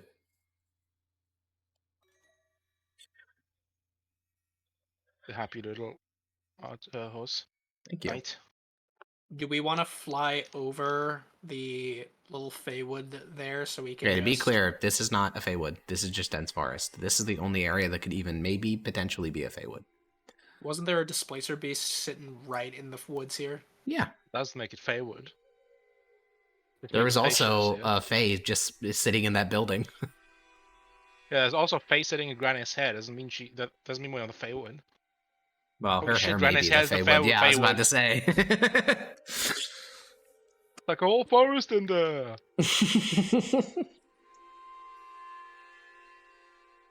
I don't know. I think it's just easier to cast a spell to avoid the whole thing. Okay, cool. Who's casting fly then? I'm not. It seems like a huge waste.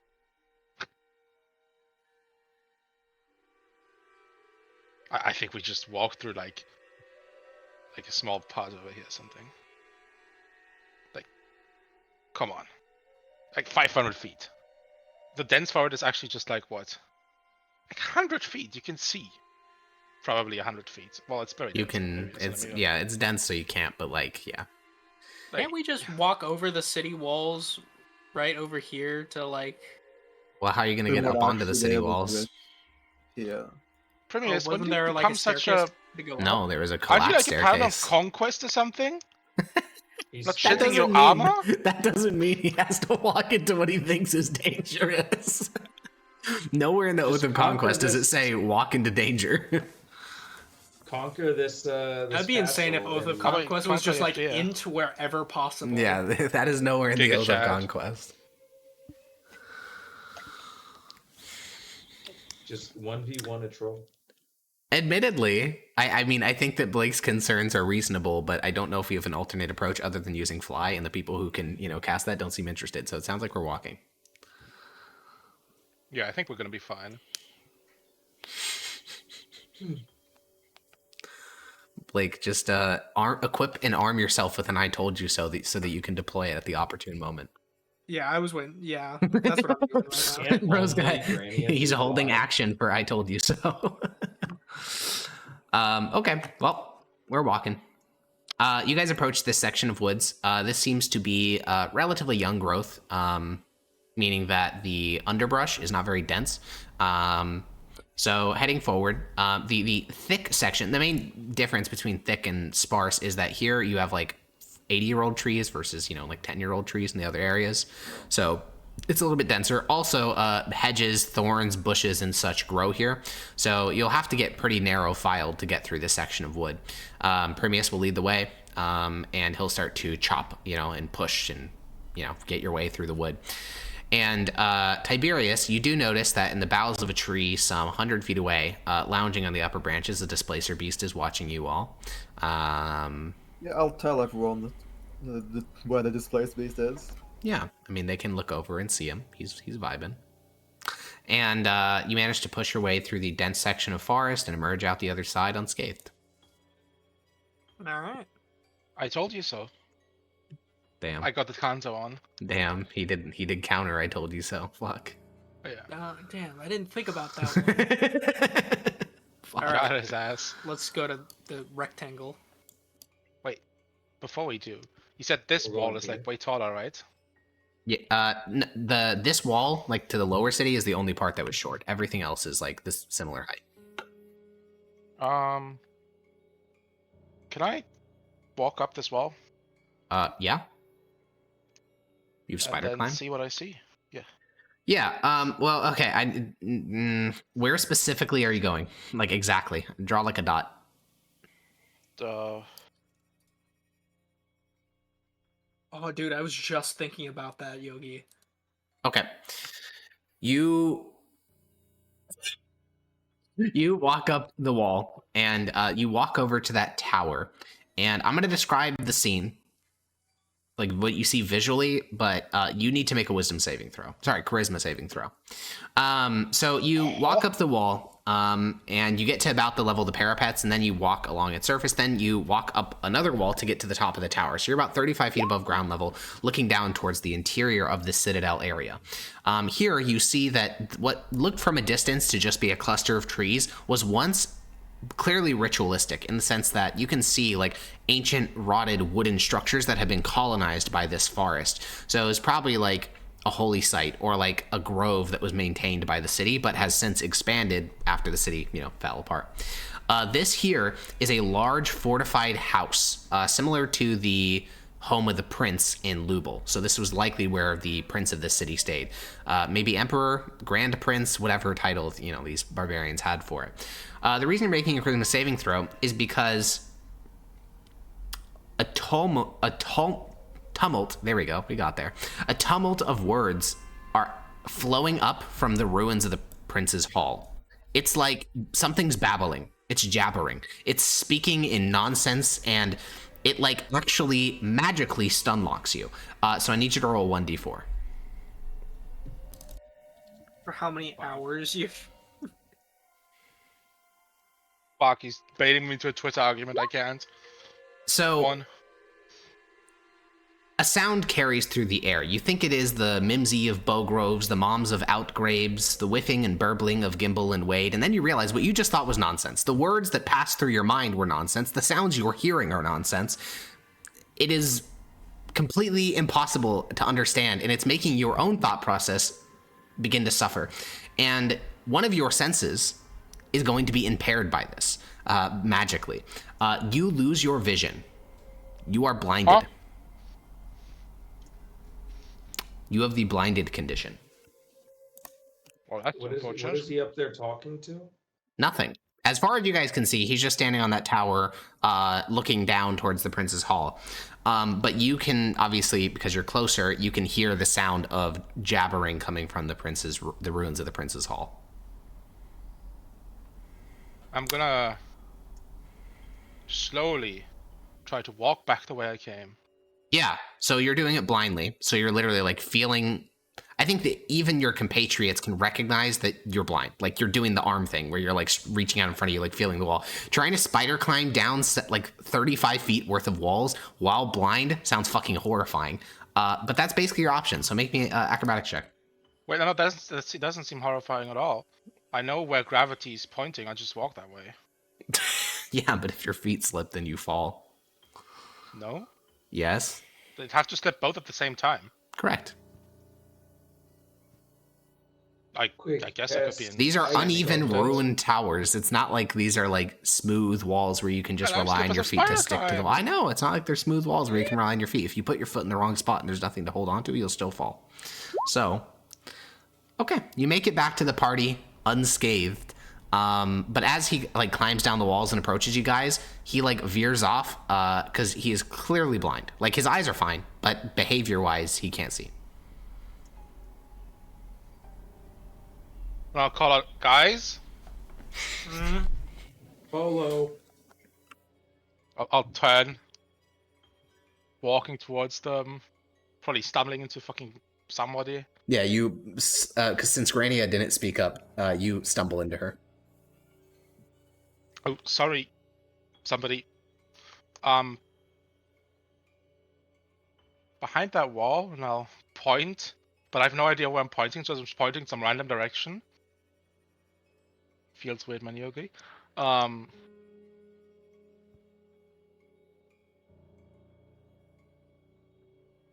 There's a mansion, like the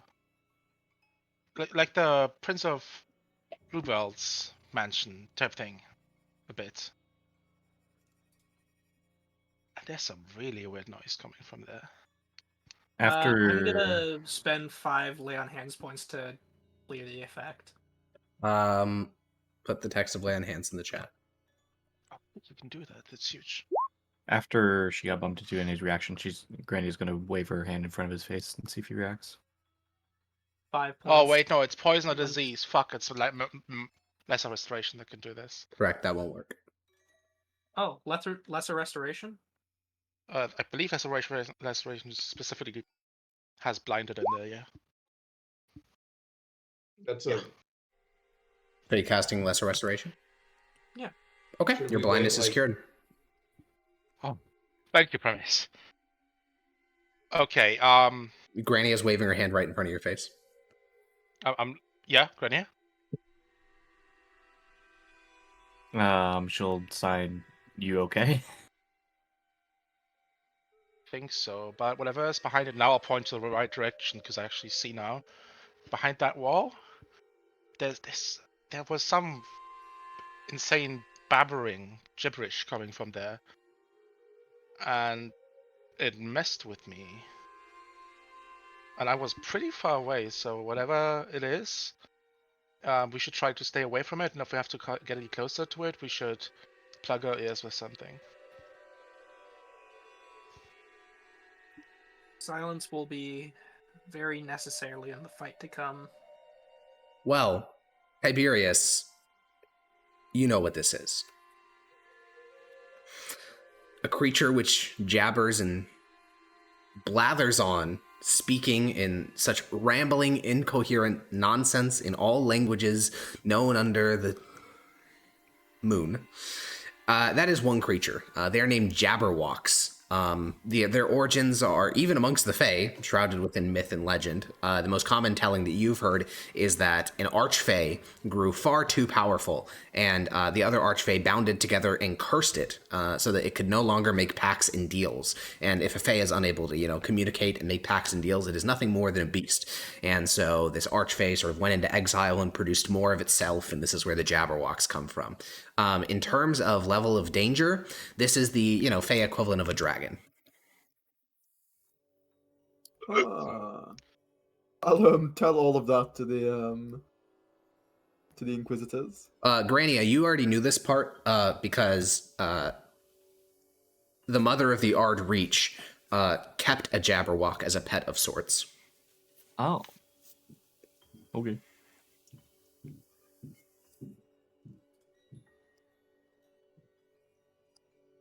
Do we know how to deal with it then? Don't listen to it. Okay. How big is it? Uh, How fast is it? None of the two people here have not seen it. They have merely heard about them.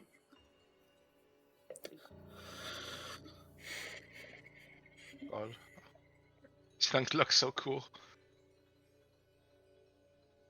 The what? The Jabberwocks. I really like what they look like. Well, depending on who depicts them, I guess. Bro, Google Jabberwock. Oh, they do look like dragons. Depends on who depicts them, yeah. If you I think they're originally from Alice in the Wonderland? no, That's they're Wonderland, from right? they're from a poem Oh, I thought they're yeah, from... look at them. called Jabberwocky. Oh. I thought they're like an Alice in Wonderland thing. No, Oh, wow. Alice in Wonderland yoinked and bit that shit. For real, for real. Can't believe it. The fourth image... Never mind. They just took that shit, beat for beat, word for No, word. no, it's made by the same people. It's made by the same person. Oh, the Alice in poem- Wonderland was written by the same guy as the poem? Yeah. I see, that makes more sense. Okay, where are we going? What are we so it doing? wasn't entirely wrong. Let's go to rectangle building. Interesting. Okay. You guys make your way over here. Sounds do occasionally carry from the direction of the Prince's Hall, but they sound like, distant whispers, so it's not enough to actually have any effect on you. But if you had somehow been unaware of the Jabberwock's presence at around that point, you would have been indicated that something's in the Prince's Hall. So this squat stone structure that you guys are approaching is in better shape than most. Moss, vines, and other vegetation have begun to conquer the structure. It resembles a stony protrusion from a wall of green, but the stone itself has held together. some of the wood of the structure still survives, and while clearly the building was looted, it still stands. The purpose of it is not super clear until you guys step up into the foyer, tapping the ground as you go. And this is a library, though obviously it was utterly ransacked. There are piles of, rotting what was formerly paper. There are burn piles as well. This city clearly faced a sacking. That is becoming increasingly apparent. And here, knowledge was obliterated. The only sound here in the library is like a buzzing and a zipping noise that seems to be coming from the far back. Everybody be on guard.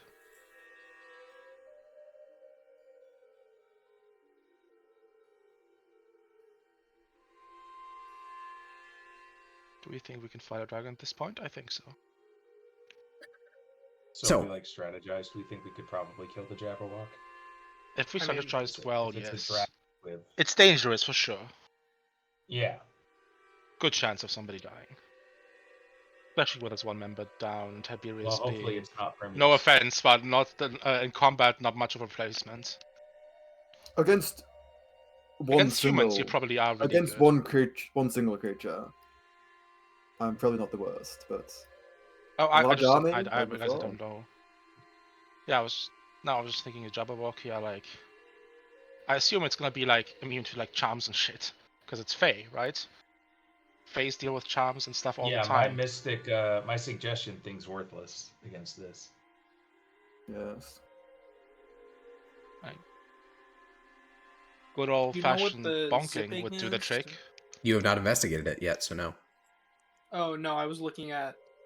Yeah, true. Tiberius might just be like, "Oh yeah, I totally recognize that sound. It's the Fae creature XY."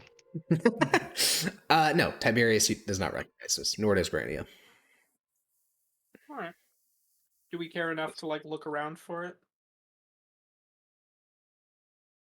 Probably. Alright. Let's start investigating. It doesn't take very long. It's a sound, so it's pretty loud sound at that. So you can follow it. You head behind this grand staircase, you head down a hallway, and then you turn a corner, and a magic missile comes hurtling at your face, Primius. And you step to the side. Now, for normal magic missiles, that would not work. They can curve corners, they can hit you, literally no matter what you do. This one, however, continues on the trajectory it was headed, and it smashes against a section of stone and sends chips of stones flying. And analyzing this hall, you can realize this has been happening for a long fucking time. This hallway is filled with pockmarks. It looks like the crater of the moon. Hundreds, thousands maybe, of similar such missiles have struck sections of this hall. And peering around the corner very slightly, you can see at the end of this hallway is a door, and there is a magical ward on this door that is fizzling. You've never seen an arcane ward look like this before. The shape of the ward is disrupted, and that's about all you can say. You need someone with more arcane expertise. But your initial view looks like this magical ward, overloaded somehow. And is sending out, even as you're looking at it, you see 3 more magic missiles burst from the ward and hurl down the hallway at random directions. Magus, come take a look at this. You're gonna like it. I assume that's meant for me, so come, even though calling me like a pet. Magus, come look at this. Like, huh? Well, do you want me to use your name? Preferably. Oh wait, fuck, I'm stupid. Everyone in the party looks at Corvus. I completely forgot. Sorry, that the whole thing with the Jabberwock thing that kind of got me all messed up in the head. Sure. You go forward and peer around the corner. Roll me an Arcana check.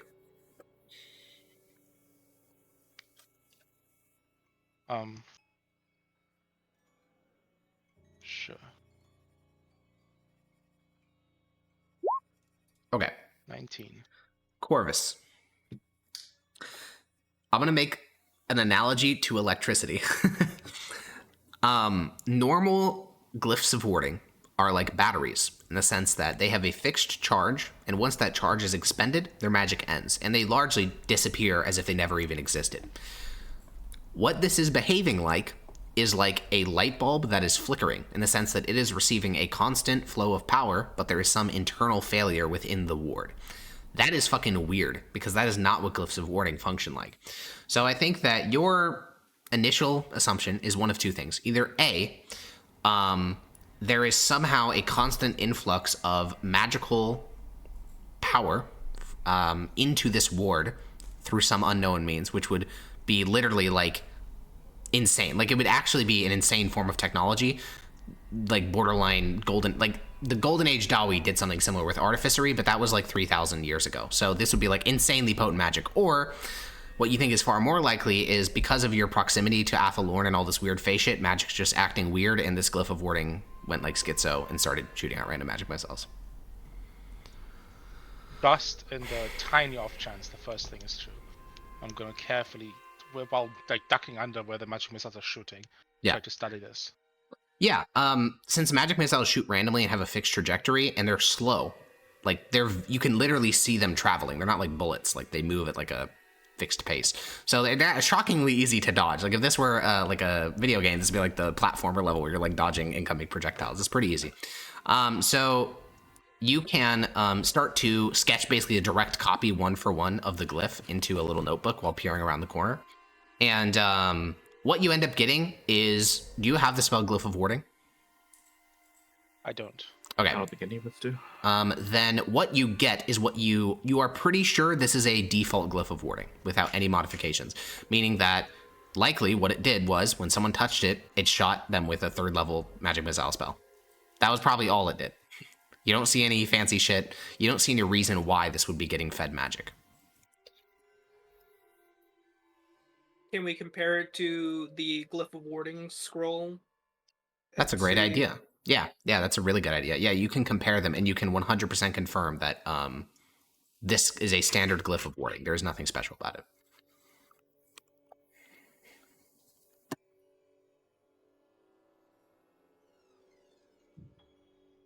Okay. Well, unfortunate. Well, if it's default Glyph of Warding, can I just wipe it away?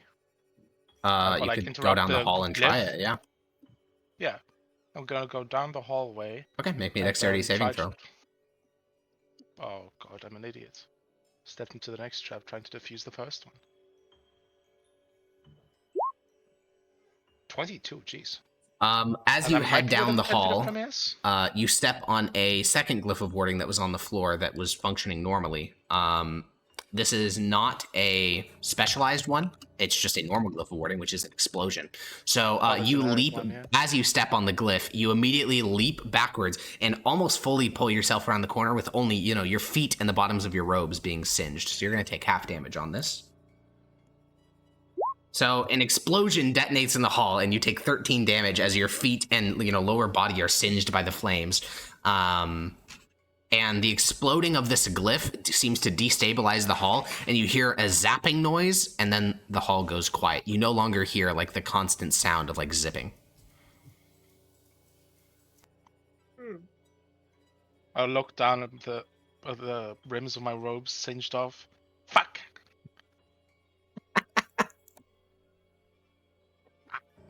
Well, you did it. You defused the trap. By trading with the other one. I'm on a roll today. Anybody else? Anything else I should fuck up? How about the guy we're looking for? You want me to save him from us or something? No, kill him. Ah, yeah, of course. Probably just kill myself by that logic. I'm gonna walk down the hall at that. Yeah, you walk down the hall. The first trap was disarmed when the second one blew up. And you open up the door, and inside you find a secondary chamber. This room does not look like it was looted. There are still nails that are in place. There is still, like, glass that wasn't shattered. Not to say that this room has survived the last 150 years. It's just that looking for metal is like an immediate indicator as to if general looters ever got in here. However, despite that, this room has been largely emptied out, meaning that, like, this is a scroll repository. You guys have been to one in the Department of Magic. I know that Granny has been in there. I'm pretty sure some other people have as well. Basically, it's just these giant bins that contain scrolls. However, this one has been emptied out. So prior to the sacking of the city, almost everything's been removed. Almost. Yeah, there's a couple writing desks that have in-progress scrolls still present on them. But these are like 150 years worth of rot and mildew, so Fuck. they So will is fall there apart when you anything touch them. Is there anything of note in the? Not immediately visible. All right, time to. What do you? Oh, kind of. I'm gonna start looking for glyphs just to make sure there's none in the room before we start. Well, if you touch one, Yeah. it'll blow you up. Okay, how about Zednius traces your exact steps and then flashes his eyes, please? You I've should had see a my glyph eyes of on the warding, they're whole- not hidden. But Right, glyphs I of warding forgot aren't about hidden, that. are they? They are hidden from plain sight. They're not hidden from detect magic. Yeah, so if you Oh, have well, detect I magic, you haven't should be able to taken my spot them. detect magic off. Sure. Yeah, you also just haven't been at the front of the party, so I haven't mentioned it. Oh, Yeah, so I'm gonna ask him to make sure that there's no more glyphs of warding, okay. please. You walk into the scroll repository and look around. Can you drop the detect magic spell in chat?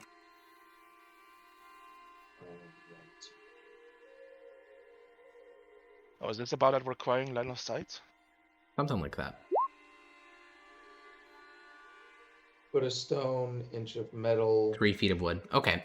You detect no glyphs of warding, but you do see underneath a floorboard is a magical item. A collection I'm of gonna them. lift up the floorboard. It does not lift easily. Like when you look for handle, the board does not seem to lift. We have sticks using as I'm levers. gonna just like yank at it. I've got a decent. You're like a strength crowbar or right now. something? Alright, you have the 'Cause- Chad ring. I have column rasa. Can I? That'll wedge work, that? yeah. That's not going to break. So, yeah, you plunge Kalam Rasa into the floor, and if Hetagal were present and he knew what was happening, he would likely sigh heavily. But he's not. He's off searching. So How dare you disgrace you such a- use the blade of Hetagal as a crowbar, and you break this rotting board. It basically falls apart the moment you put pressure Then on wait it with till it like a finds proper out. thing. And So that you made like bread with it. after the wood disintegrates, you find a scroll case resting in a hollow in the floor. I thought you said a collection of magic items. It's just the I did. case. It's just the scroll case. There's probably scrolls inside, multiple. Okay. Yeah, sure. I'll open up the case. How many scrolls are in here? 4. Do I if I pull one out and can I recognize what they are? Yeah, you read Tabrashan. So there is a scroll of Cloud Kill. Oh. There is a scroll of Confusion. Mm. There is a scroll of Fireball. And lastly, there is a scroll of... where is it? Etherealness. Oh. Oh. All of these are pretty good spells. Department of Magic hype. I think them. Maybe they'll let us Unless keep we one have of them. here's my thing, Primius. If we have to use them here to survive, we're gonna use them. Oh yeah, But no, if they make I'd rather. it back, yeah, we can. You'd rather what? I'm with you on that.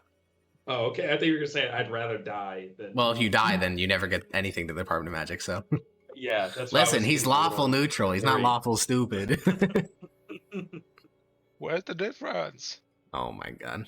Also notably, Etherealness is 7th level, meaning that the only way to acquire it would be through this scroll, not through a level up. Oh, that's so big. Fuck, I want this. If you turn a scroll into your spellbook, does it eat the scroll?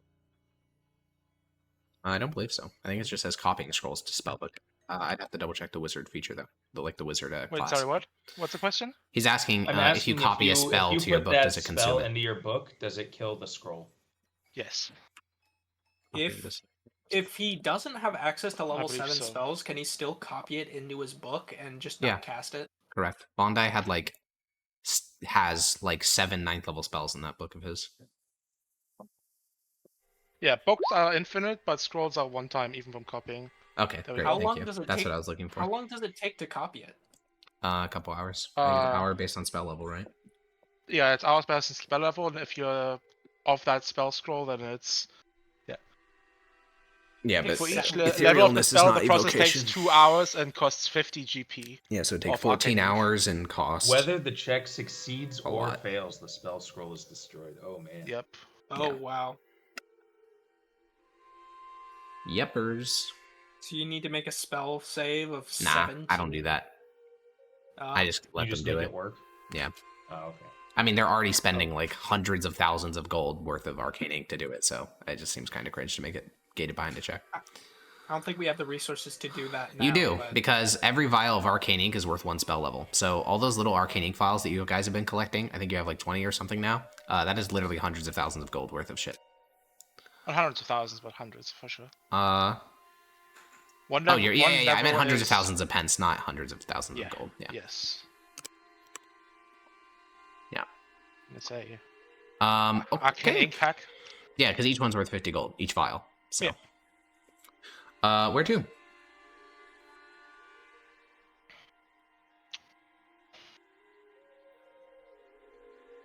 It sounds like there's one last place to go. Yeah, might Yeah, be but plug it's our spooky. ears though. Yeah. How are we I going to think- plug our ears? By the Just way, your we didn't plugs. decide, but since I grabbed the scroll case, I'm gonna hold on to it. Cool. Wait. You can add them all to your sheet. No. I First trust come, first serve, Tiberius. Hecko. Department of the Magic. I mean, anyway. me and you, we discussed what the order of operations is, Premius. Yeah. No, I understand. So I'll how we- float this idea to the party now. What if we just found 3 scrolls here and 4? That depends on the situation. Just saying. A scroll can be worth a decent amount to the Department of Magic. A spell in my book can be worth a lot more to us. Granny is going to sign once we go down that road. It's going to cause problems for us in the future. That's why I'm saying it here, where there's nobody listening that is loyal to the Department of Magic and Granny will That way, I reiterate: hope. if you're starting to do this now, you're probably going to do it again in the future, and it's going to cause issues later. What is Well- the process, Harkon? If we give this 7th level scroll to the Department of Magic, Yep. and they are like they've got wizards that are able to scribe it into their books. Sure. What would Corvus have to do to be able to get access to that? I'm assuming he's a Fabricia. No. nope. Oh. I'm of the So- clan with the lowest esteem in the entire Imperium. Oh, okay. Pretend he is a Fabricia. Okay, he's a pretend he's a wizard that's in good Fabricia. standing. So if he is a Fabricia and you guys get into good standing with the Department of Magic, so you fix your negative reputation, wizards are entitled to get access to the scroll repository within the Great Department of Magic. That's just like a thing you can do. Now, when it comes to consuming spell scrolls, you are gated on those. You need to prove that you can cast a spell at the level that you're going to use the scroll of. Like, they're not going to let a random fucking apprentice get a 9th level spell scroll. But if you have access to 9th level spells, they'll just give you a 9th level spell scroll if they have access to it.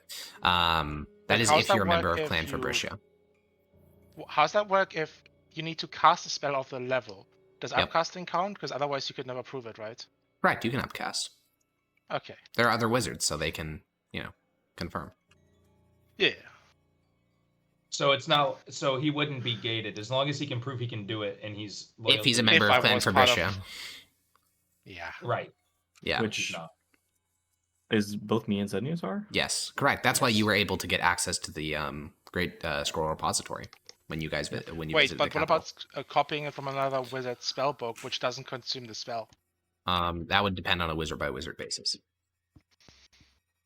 Step 1: get better reputation with Department of Magic, which by Yeah, turning also on the scroll notably, will- That won't marry a the- 18th level wizard. In the Great Scroll Repository, there are also specialist scrolls that are written for the purposes of being learned, meaning that they do not get consumed. They cost a lot more to make, but they have those for almost every main spell. So I think Grania found some on Fireball and some other random ones where they're meant to be educational rather than mass produced. So if you ever get good standing with Department of Magic, you'd have lots of options. Yeah, and these if you're not a scrolls would Fabricia, be a step in the right direction. Yeah, or if you get got Corvus, adopted you've out of got your clan. connections. You could get a Fabricia documentation Clueless somehow. guy. I'm sure. me? You're joking, Got right? connections. I just because I burned some peasants in the Buyers Revolt doesn't mean I suddenly get to become part of the clan Fabricia. Not to mention I wouldn't want that. Also, again, loyal to to get my a part of house. it, the only way to do that is to be adopted by someone within the clan. So You burned some peasants. How interesting. It's my job. How do you get the reputation to adopt someone? Because Sencha adopted me into it. correct, yeah. But does that mean that I could I'm adopt gonna him or no? adopt Corvus. I'm adopting Corvus. Yes, you could adopt. I wouldn't want You that. could adopt Corvus. Yeah, you could do that. Really? Any Fabricia member could do it? Yeah. That's interesting. Now the Zednius is unique. He cannot because he's a part of the Verusian bloodline, and he cannot dilute that bloodline by adopting random people. Only the Emperor can approve that. But for normal clans, yeah, Oh, so the Emperor approves Tullius adopting me? yeah. Okay. But for Brisha, for the normal clans, basically any member of the clan can adopt it. Now, to be clear, he would still have to go to the Department of Magic, and then he'd have to go to basically a member of Clan Fabricia and say, hey, I'm a new member of the clan. And they'd be like, interesting. And he'd be like, can I get the full rights of a clan member? And then they'd, figure it out then. But they're more than likely to say yes, especially since he's such a high-level wizard. Okay. But that would require a total repudiation of his clan and his family and his history and his parents and his grandparents, which he's just never going to do, so. Yeah, no, I'm never ever leaving Canberra. Yeah, but we don't know that. Based. So, we are actually perfectly at our time, and we know exactly what we're going to do next time. But do we have a really quick idea on how to get our ears plugged, or should we save that for next time? Anybody have Like candles? shred a bunch of cloth and stuff. it Yeah, in I our was ears. thinking shredding cloth, yeah. Got this. Does anybody have candles? But that fucks our mages. Any Does it? candle Candles, havers? Not on my sheet. No. Okay. It sounds like we're doing shredded cloth. Okay, so everyone add cloth earplugs to your sheet. Wait, surely in one of these buildings, like this is like a scribe area, there's gonna be Candles all like over some the place. wax for seals. Seal wax. Here's a question. Does wax rot? I don't know. I don't know actually. Yes, it look it can up. decompose. How quickly? That's a great question. How long does it take for animal takes a fat while. wax to rot? Well, it's been like 200. It's been 150 years, so that is a while. Yeah. Uh, We're not okay, really so dealing with modern petroleum-based candles can last ages, but rendered animal fat candles last about a year. So Oh, those have been long gone. Yeah, I don't Okay, suppose fair. there's any petroleum ones anywhere. No, you do not have petroleum-based candles. Sorry, I only have kerosene. Yeah. So then, yeah, we'll have to just stuff our ears with, moldy cloth strips. Wait, So do we still have any do, of the? do our wait, people that know what Jabberwocks are think that'll work? it'll work for the How- sound, yeah, for the jabbering, Okay. but not Granny for the hasn't other really things. any information. Yeah, it's just been Tiberius. He's been the only source. Okay. Alrighty. However, do we have any left of that weed? Because that was like sticky, right? You smoked it all, unfortunately. Fuck. You smoked all the Mythosian Zaza. icky, icky. It was probably worth it. So, we will save the Jabberwock, the depths of Ostatek, and whatever else awaits us for next time, because we're here. So, I'll see you guys next week. And that's all. Bye-bye. Bye. See ya. Bye. Bye-bye. Wait, are we here next week?